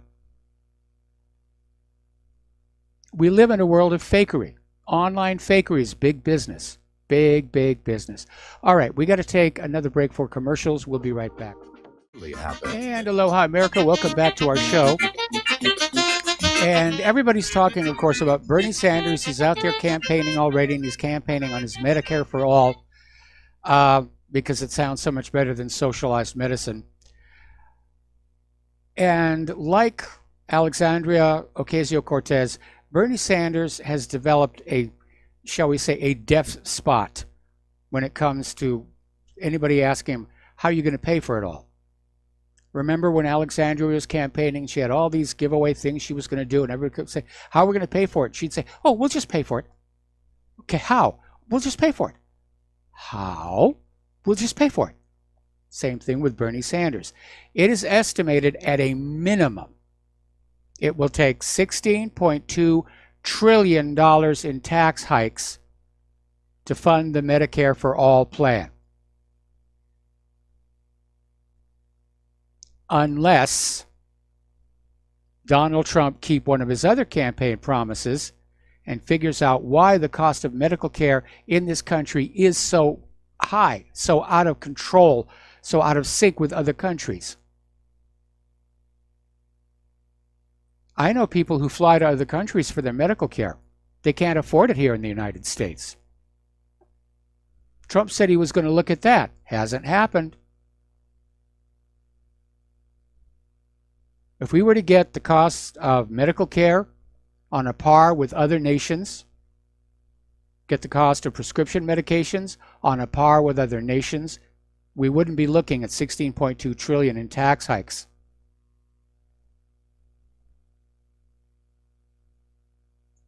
There is too much greed in corporate America, unfortunately. Okay, over in Minnesota, there is this farmer, and he just put up a Facebook video. Mark Berg, he's 26 years old, did a 6-minute long video. It's been viewed already 300,000 times, just talking about how they're having to take loans just to pay the bills. They are that desperate economically. They can't compete with the corporate-run dairies and farms that hire illegals to do the work while they rake in the money. The corporate farms get deals on regulations, taxes, and fees. It's not fair to the average farmer, rancher, or dairyman. So this guy basically was out there making the Facebook video saying the average salary in his industry has dropped to just $15,000 a year.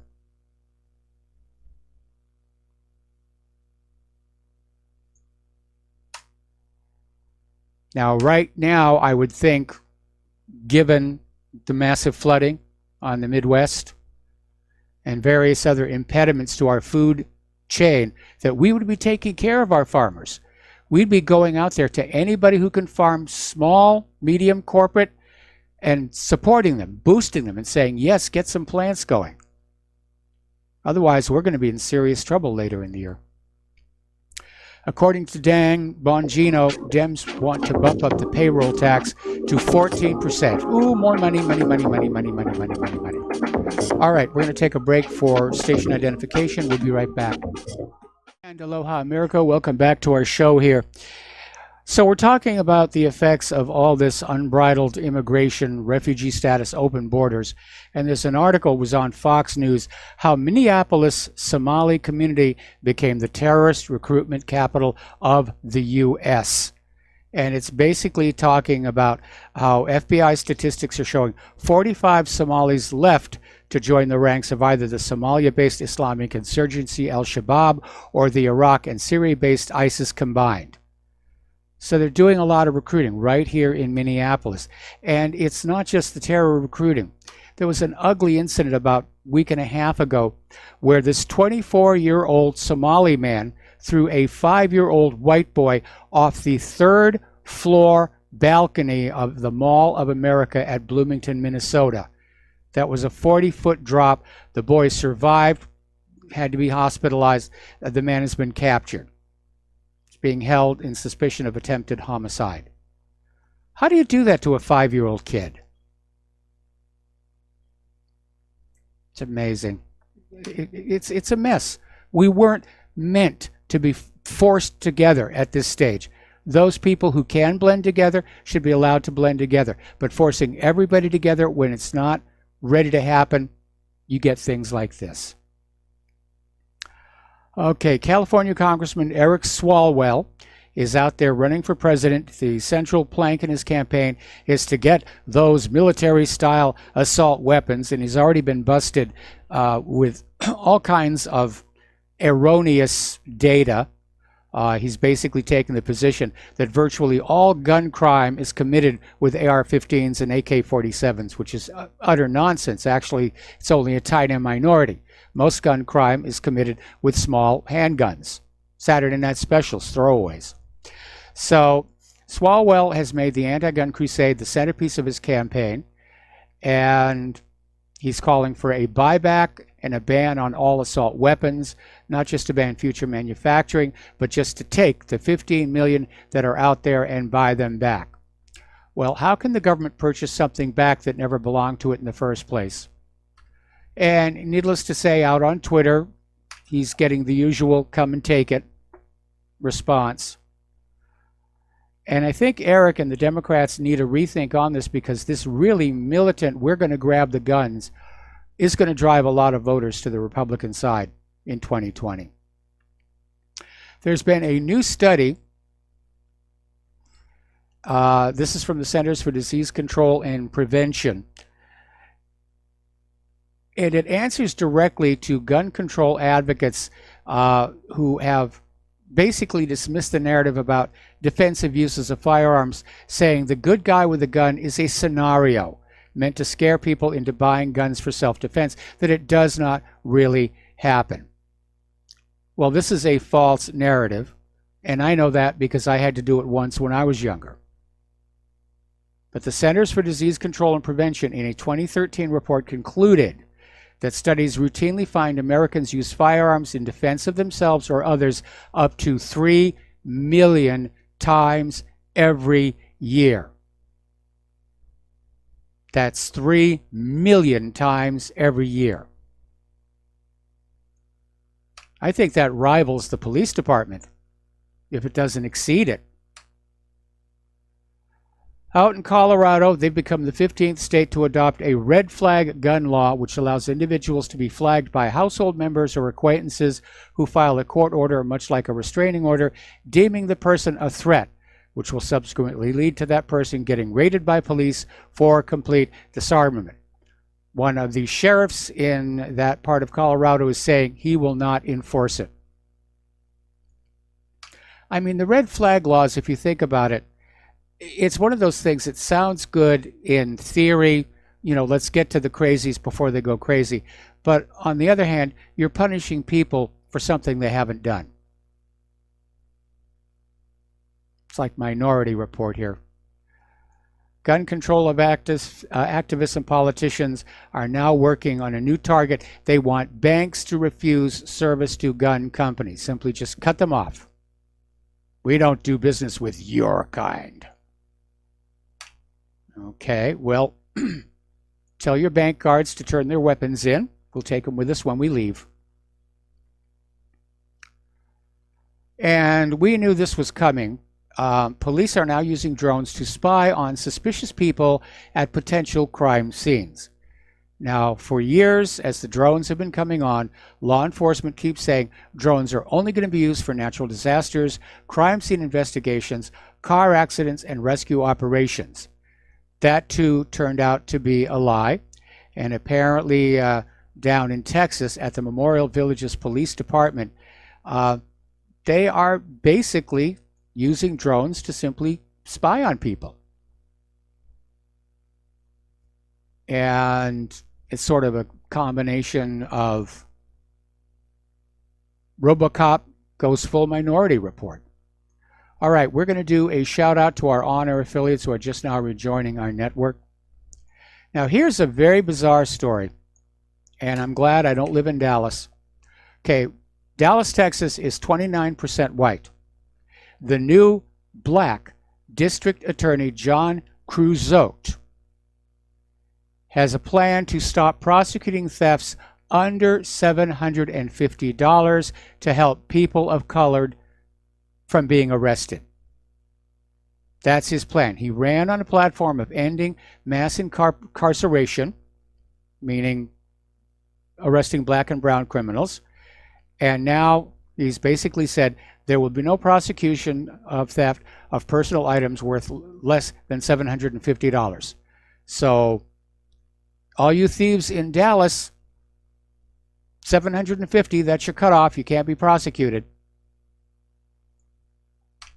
I think it's a dumb idea. I think it's a dumb idea. It's politics again, the politics of race. All right, let's talk about computers here a little bit. And there's this article that came out of ZDNet. And they set up these target computers called honeypots. And they're set up in these cloud data centers in California, Ohio, Sao Paulo, Ireland, London, Paris, Frankfurt, Mumbai, Singapore, and Sydney, and connected them to the internet with common configuration errors such as default credentials or insecure passwords. Each of the honeypot sites simulates a secure shell remote access service designed to allow users to connect remotely to the device and access files. If attackers can bypass the secure shell, they can gain the same level of access as the owner of the server. It took under a minute for attackers to start to find the honeypots and use brute force attacks against them. The Sao Paulo site first came under attack with the first login attempt registered after just 52 seconds. The stuff is out there just crawling around the net. Just amazing out there. To me, that says state actor. Now, everyone's talking about the new copyright laws over in the European Union and how onerous they are for the people of EU to have to deal with, how onerous they are for web service providers to have to comply with. But a new analysis has come on out, and this was in the Daily Mail, showing that the new EU internet copyright laws will actually give US web giants a huge financial advantage, along with subjecting Europeans to mass surveillance and data privacy, so forth and so on. Okay, we're going to take another phone call. Dustin in New Jersey, I take it you have a reply to Joe in Tennessee. Yeah. Mike, I want Joe to call in all the time because he's right on a lot of stuff. Not everything, but 99% of the time, and I'm wrong a lot of times. I'm not perfect. You know, nobody is. But Mike, Trump, all right, so let me just give you some facts. All right, you said that the buses are being by a Belgium company, but there's also a bus company from China that's being built in the United States for Saudi Arabia with like a couple, like 1,000 buses. But Joe, you don't realize, like, remember when the jobs numbers came out was it a quarter or two ago? We had 20,000 jobs added. Remember that, Mike? Yep. Remember the one after that? There was all like 100 and something thousand jobs, but it was negative manufacturing. Yes. It was negative. Well, if Trump's responsible for, say, up to 2,000 or 5,000 jobs added, then wouldn't he responsible for like negative 20,000 jobs reduced? You can't. We always say Trump's going to bring jobs. I'm talking about the system. The system, if Trump can do it or not, but Trump's not doing it. That's what I'm trying to say. Trump's not putting people in to really do what needs to be done. That's what I'm saying. Trump by himself, you can't. Trump as a president doesn't do anything with the economy. Yeah. It's the people he puts in as a whole, as a group, because of the system is corrupted. That's why you got all the illegals, like Tom says, streaming in for cheap labor and this or that. But nothing's being done. And Tom, Joe, where's the wall? The wall stops cheap labor from coming in. Nothing's being done with that. And if you go back and just look at the numbers as a whole, it's negative. It's negative with positive numbers being in like the sectors that are like Burger King jobs. That's it. That's nothing. That's nothing. You're not going to mortgage a house working at Burger King. No, you're not. Okay? That's a fact. You know, like that. Joe, look at the numbers just for the last, and you know, Obama the same way. It's the system. You know, they can say they can add jobs or this or that, but it's the system as a whole, And if the president doesn't have a team, he put Larry Kudlow in. Come on. If you don't have a team to really do the true job, not just a screw job, you know what I mean? Like just a facade to get to the next election, then nothing's going to be fixed. That's what I'm trying to say, Mike, okay? Yep. Have a good show. All right, thanks an awful lot. We're going to let you go. And normally we have a 1 call per caller per day rule, but every once in a while Dustin is in high dudgeon and needs to respond. Okay, we're talking about computers. We're talking about databases. Article out of brasscheck.com saying that the internet is under attack, and now they're trying to shut down the independent servers. I've noticed hack attempts on my server have gone up recently. This server handles it a lot more elegantly than the last one. But yeah, we're in a war between the liars and those who want to get the truth out there. The liars have got all the money. They lied to get it. And so we're looking at this where they're going after the independent servers now, trying to shut them down.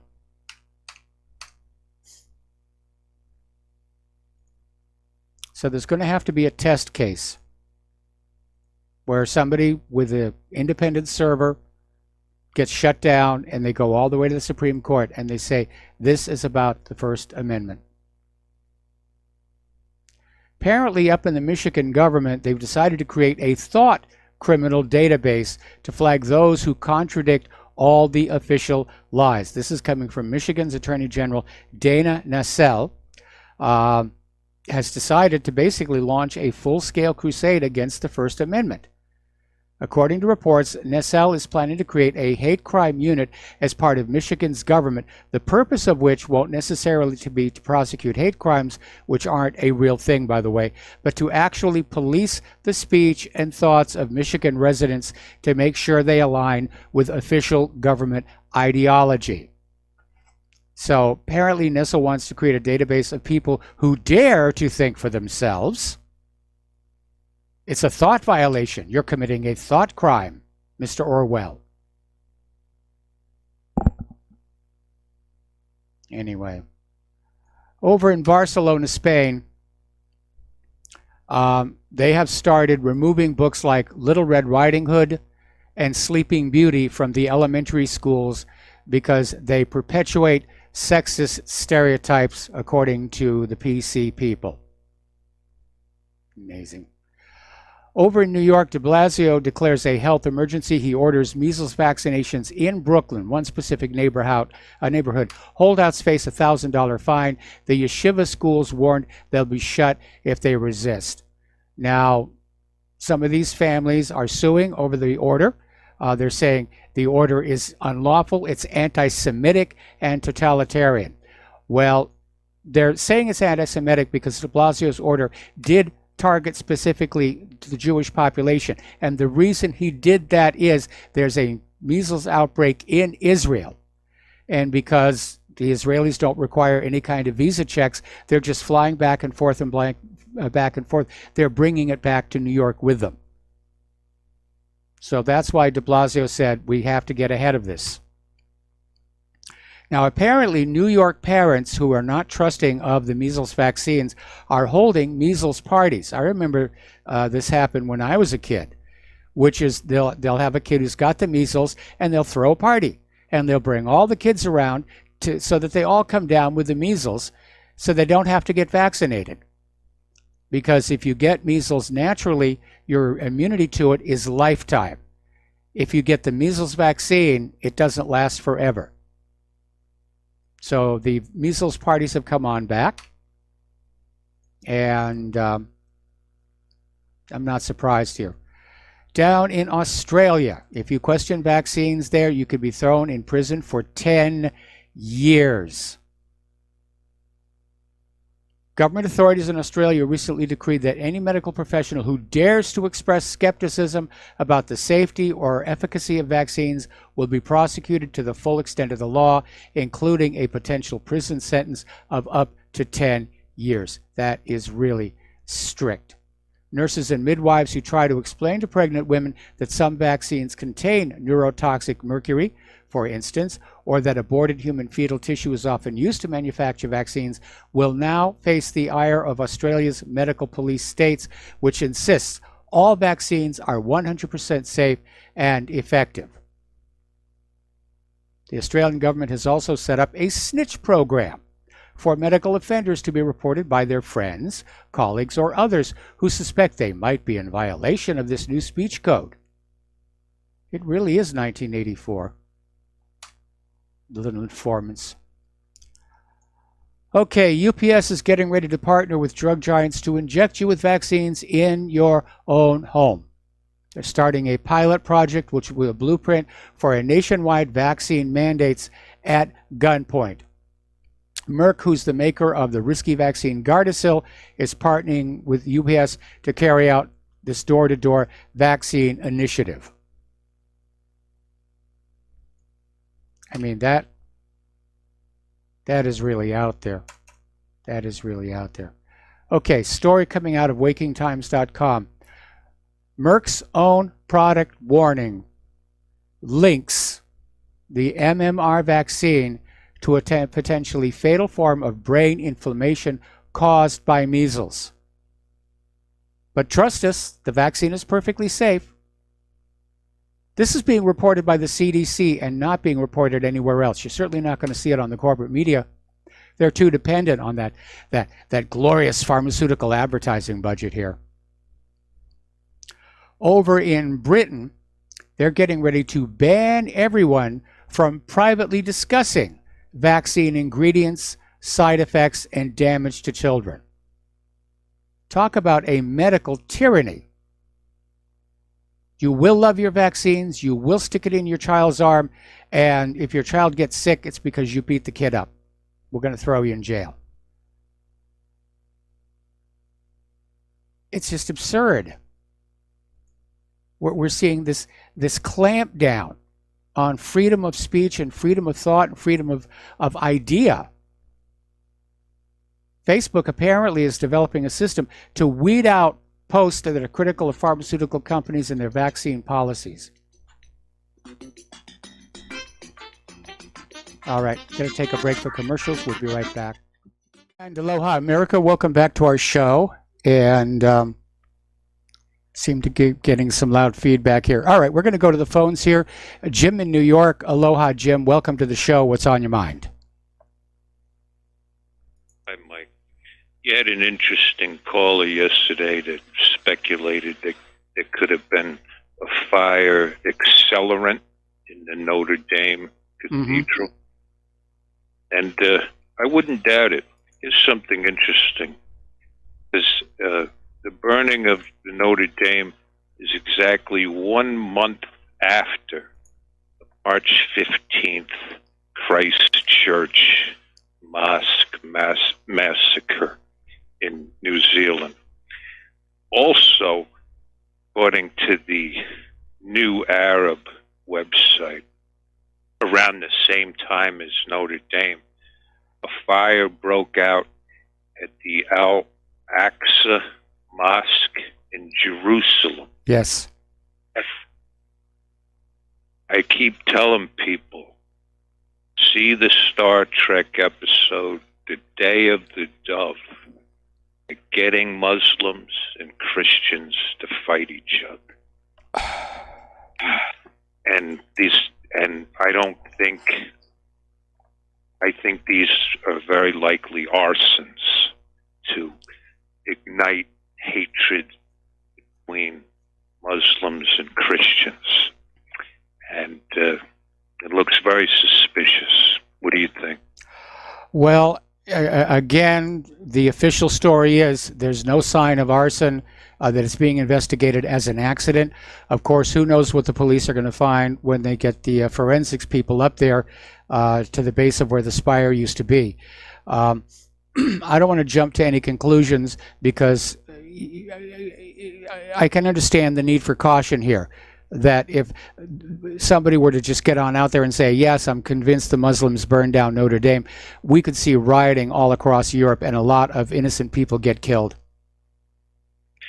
Well, I was also reading that ISIS was some group affiliated with ISIS was celebrating the Notre Dame fire. So that was on one site that I read. So I really believe we're being manipulated. They're flooding Europe and the United States with Muslims. And then at the same time, they're getting us fighting each other. And who knows, these could all be CIA/Mossad operations.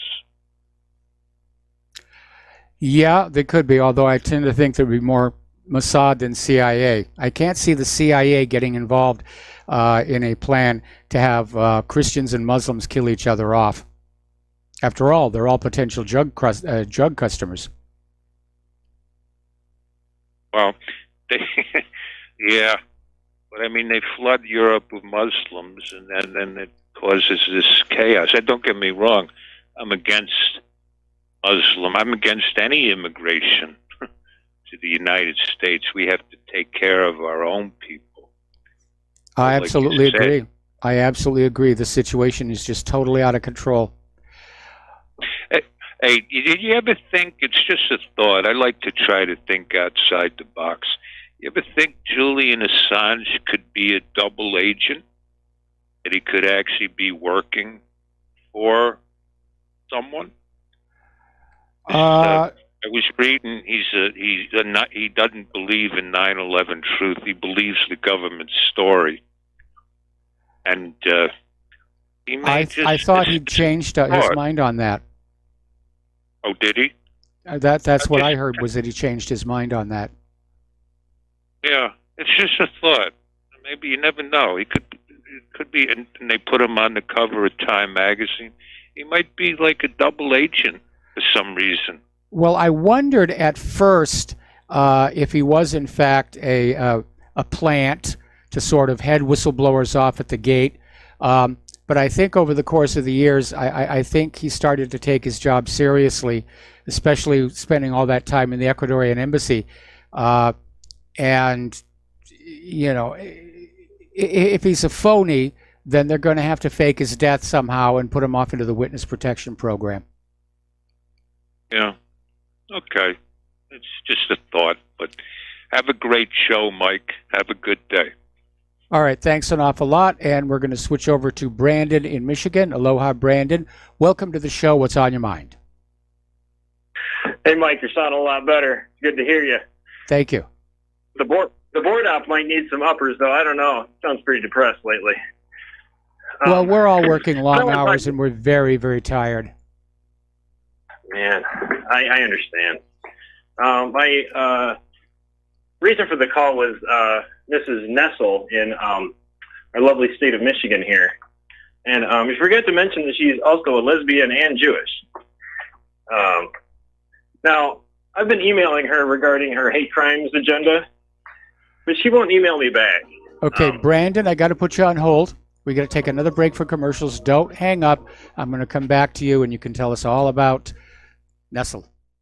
Aloha, America. Welcome back to our show. We're still talking with Brandon in Michigan. We're talking about Attorney General Dana Nessel, and you are about to tell us that she was ignoring your letters. Well, that's usual for the people in office. You know, I suggested the scenario when a Jewish person tags a cemetery with a swastika. Is that a hate crime? But it seems that when two white people get together, we're white supremacists. You know. Anyways, long story short, that went on for a bit. She didn't respond. But what she's doing is persecuting the Christians around here, and especially the Catholic adoption societies. She's calling them hate mongers because they don't want to adopt two LGBTP plus people. Yeah. And so she's making it so that she also adopted children, obviously, because she can't bear children without, you know, a male. She's got two kids of her own. I wonder who she grabbed them from. But, yeah, I did some digging and got her private cell phone number.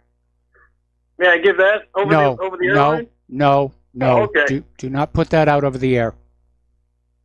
Okay, well, it'll be distributed in other means then. But that's about it. Okay, well, thanks an awful lot for the phone call. We're going to let you go, and the phone lines are open. Okay, up in Canada, there is a situation going on, and this is coming from LifeSite News. Apparently, there is a court battle going on where this Canadian father is fighting to block a court-ordered testosterone treatment for his 14-year-old daughter. And U.S. experts are warning there's an increasing danger that more and more American parents are going to find themselves in a similar predicament. Now, Michelle Cretella, president of the American College of Pediatrics, said, yes, it really is that bad. Parents are losing their right to protect their children from this dangerous medical experiment, and extended family members fare no better. Now, generally, at least in this country, there is a rule that individuals under the age of 18 cannot consent to medical treatment without their parents. But apparently when it comes to sex transitioning and playing around with all these hormones and stuff, oh, no, 14 is good enough. Story coming out of Natural News. Apparently girls as young as 8 are being treated with testosterone to become transgenders. This is coming out of the Heritage Foundation. They recently held a panel to discuss transgender medicalization and the growing popularity of so-called gender affirmative therapies that are permanently harming an increasing number of today's youth, including hormone treatments, which are now reportedly being administered to underage children as young as 8 years old. These kids are not old enough to know what gender they are. They are old enough to be talked into this sort of thing by activists. And there does seem to be a huge amount of pressure being put on them to say, yes, I'm really a girl, or I'm really a boy, or I'm really whatever it is, and to just have these very harmful toxic chemicals pumped into their bodies. It's medical child abuse is what it is. It's medical child abuse. The House Democrats are introducing a bill that will force all schools in the United States of America to allow transgender male athletes to compete as females. Now that is totally wacko, okay? These transgender male athletes, they're still male. They've grown up soaked in testosterone. They've got the higher bone density. They're taller. They're stronger. Normal biological females cannot compete with them. That is why there is a women's and a men's division in athletic competition. Now, if you really want, let's create a third division, transgenders. And we'll let the transgenders compete against each other. The boys compete against the boys. The girls compete against the girls. But this idea of allowing transgender male athletes to compete as females, the girls are just going to give up and go home. There's no reason for them to even show up for PE anymore. You're going to discourage them. They're going to be dispirited. This is utterly ridiculous. Okay, here is something interesting. I may need a little of this myself. Apparently, gentle jolts of alternating current to the brain restored the waning working memories of older adults aged 60 to 76 years old, I'm in that category, to performance levels seen in younger adults aged 20 to 29, at least for a little under an hour. Now, the scalp-delivered electrical burst appeared to resync brain waves across areas of the noggin important for high-level thinking and memory, the prefrontal and temporal cortex, which appeared to have fallen out of step over the years. The results published in Nature Neuroscience support the idea that out-of-sync ripples of electrical activity from neurons firing in different areas of the brain may help spark gradual declines in working memory during aging, as well as memory deterioration associated with dementias such as Alzheimer's. Moreover, the finding generates some early buzz that such non-invasive brain stimulation may one day in the future be used as a therapy for such memory issues. Well, that'd be good. Tin foil hat takes on a whole new meaning. Okay, the feds have taken down a $1 billion with a B Medicare fraud scheme. It was called Operation Brace Yourself. They arrested 24 people, including doctors and owners of medical equipment companies, and they were charged in this huge scam. And basically the way it worked is they targeted elderly and disabled people by setting them up with back, neck, and knee braces they didn't actually need, which were then billed to Medicare. That's just tacky. That's just tacky. All right. Dr. Russell Portnoy, who was paid by Purdue to push opioids, has now agreed to turn state's witness, and he will be testifying against Purdue as part of the raft of lawsuits over America's opioid epidemic. And so Dr. Portnoy has agreed to cooperate with lawyers for cities and counties suing drug makers, distributors, and pharmacies in return for dropping legal actions against him.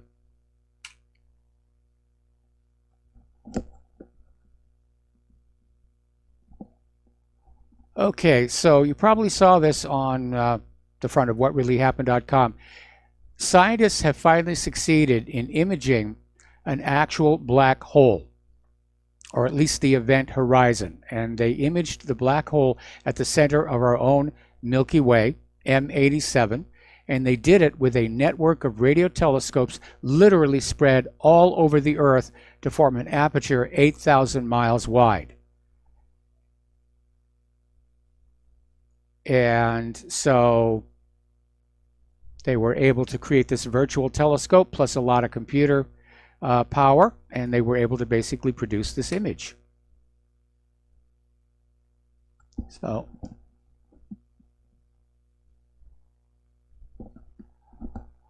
Elon Musk's Falcon Heavy flies again. This time they actually got all 3 boosters back on Earth, 2 of them landing on the pads at Cape Kennedy, and the 3rd one landing at the way ship out there in the ocean. So way to go, Elon Musk. And the difference this time is they had new engines, which are more fuel efficient. And apparently they've also just test fired that new really huge engine for their Starship. SpaceX is likely to win NASA's crew competition by months for billions of dollars less. And this means that NASA will get a better deal from SpaceX to get astronauts up to the International Space Station. Assuming all 12 missions are purchased and flown at a rate of 2 per year, the average seat price is $58 million per seat for the commercial crew. This is a bargain compared to the roughly $80 million Russia is charging for their ride to the ISS. Now, over at NASA, they've been working on this monster rocket for the past 8 years, the Space Launch System. And it is huge. It's the biggest rocket ever built since the Saturn V. Now they're saying it may not ever be completed. Now, this is designed to send humans and almost 60,000 pounds of cargo to the moon and perhaps beyond. The SLS is bigger and more powerful than any rocket since the Saturn V behemoth that took Apollo to the moon 50 years ago. Now, NASA has said the rocket will send Americans back to the lunar surface as early as 2024, with an uncrewed test flight tentatively scheduled for 2020. Okay, here is the problem. The Falcon can get that mass up into orbit for a lot less money. They're saying that each Space Launch System flight will cost at least $1 billion, or about 11 times more than SpaceX's Falcon Heavy rocket. So, yep. I'm looking at this here right now. Falcon Heavy, 141,000 pounds to low Earth orbit. 209,000 pounds, that's the Block 2. So they're out there. Okay. Wilbur Ross is out there saying it's time to get back to the moon and exploit the heck out of it. And of course he's right. Space is not going to become viable until it's commercialized. Robert Heinlein actually wrote a science fiction story, The Man Who Commercialized the Moon. And it was a very entertaining story, as all of Heinlein's stories really were. But yeah, let's get back to the moon and see what's there that is worth the trip, what is worth the unit cost of extraction. Okay, over in the tri-state area, they had some snow, April snow. Surprised a lot of people. They weren't expecting it to snow. But surprise!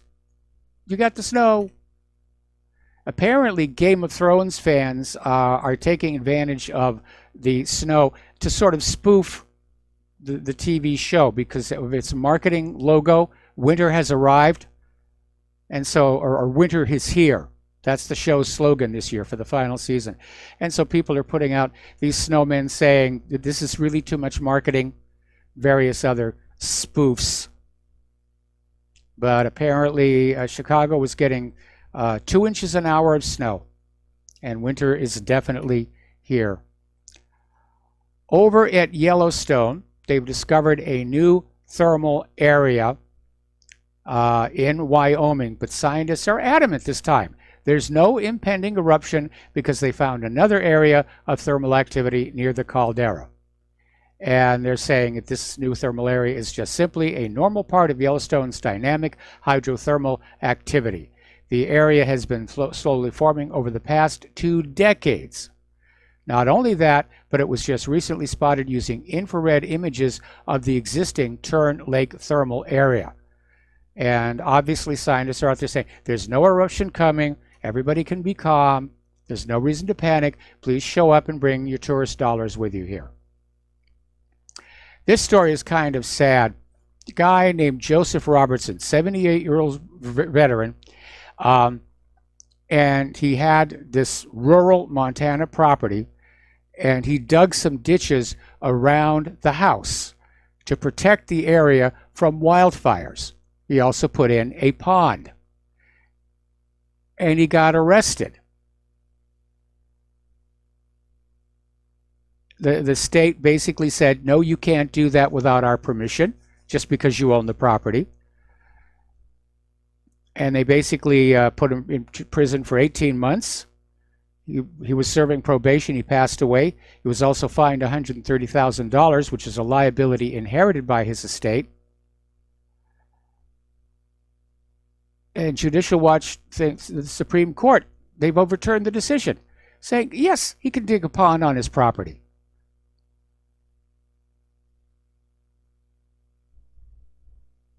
We really are living in a police nanny state. You can't do this, you can't do that. Okay, there is a pesticide out there that is advertised as being bee safe. As you know, everyone's concerned about colony collapse disorder, and one of the potential culprits are these neonicotinoids, pesticides. And so they came out with this other pesticide, flupyridine furone, was touted as a better alternative to the neonicotinoid family of chemicals. But unfortunately, scientists have discovered under certain conditions, it can render the bees sluggish and uncoordinated. And apparently the problem is that when it's used with a common fungicide, there's an adverse reaction.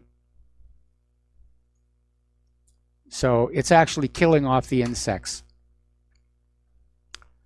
Now, Morgan Freeman has turned his entire 124-acre ranch into a huge honeybee sanctuary to save the bees. And I think that's a great thing. Yeah, way to go, Morgan. I think it's a really, really good thing there. Moving further on here, there's a lot of concern about Monsanto's Roundup product. There are lawsuits flying all over the place now, and one of the areas where Roundup is used in a high volume is golf courses. The fairways and the greens, that's how they're kept so uniform and undisturbed by weeds, these chemical herbicides, which means not only are the groundskeepers exposed to it, but the people who play on the golf courses are exposed to it. A probable human carcinogen. Let me repeat that one more time. A probable human carcinogen. Okay. Over in the world of health and safety, there's a lawsuit that Hormel had to go through that reveals what natural meat really means. And it doesn't mean that it's meat right off the animal. More about this when we come back. Aloha, America. Welcome back to our show here, and we're talking about what is the meaning of all natural. And apparently that, according to the U.S. Department of Agriculture, when it comes to meat and poultry, the term natural simply means the product has no artificial ingredients and has been minimally processed. It doesn't mean anything when it comes to antibiotics, hormones, or preservatives. They can load that stuff up with all kinds of chemicals and still call it natural. Now, I love this one. This is some bureaucrat run amok. Okay, over at Whole Earth, they have a product called 3-nut butter. And it's peanut butter and walnuts and pecans. Okay, 3-nut butter. And apparently health and safety officials ordered the store to take it down because the jar doesn't warn that the product contains nuts. There has to be a nut allergy warning in English on the jar. Warning, this product contains nuts. Never mind, the front of the jar says 3-nut butter and says peanuts, walnuts, pecan. Sometimes you worry about these governmental types here. Over in Florida, the Florida Senate last month has affirmed the right of self-reliant people to grow vegetable gardens in their front yard. There was a big stink about it where people were growing food crops in their backyards, and when they grew them in the front yard, they were getting a zoning violation. But Florida is now saying, yeah, it's okay for you to grow vegetable gardens in your front yard, which I think, given the state of the economy, is probably a really good thing to be doing. All right, Pope Benedict, previous Pope Benedict, former Benedict, he's out there blaming the Catholic Church sex abuse crisis on the 1960s sexual revolution and collapses in morality. He's looking for a scapegoat. So he said a move away from absolute views of right and wrong towards a world where there could only be relative moral judgments has caused a general collapse in morality that has also infected the priesthood. He also bemoaned the fact that seminaries had an openly gay culture and thus failed to treat the priests, train the priests properly. Well, it sounds to me like, again, this is a failure of management. Because if this is not acceptable behavior, somebody somewhere in the chain of command has got to be saying, this is not acceptable behavior. And, just trying to blame it on the summer of love, I think is being disingenuous. Plus the fact that the problems with church molestation and pedophilia go back way before the 1960s sexual revolution. It's been going on for centuries.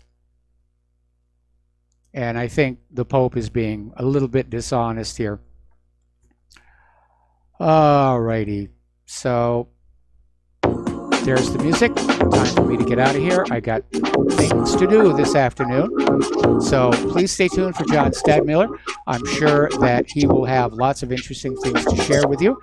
Please take what you learn here, share it with everybody that you know. Please use email, postal mail, face-to-face. Forget about social media. It's being filtered. Please donate to Republic Broadcasting. Please donate to What Really Happened. We'll be back tomorrow. Aloha, America.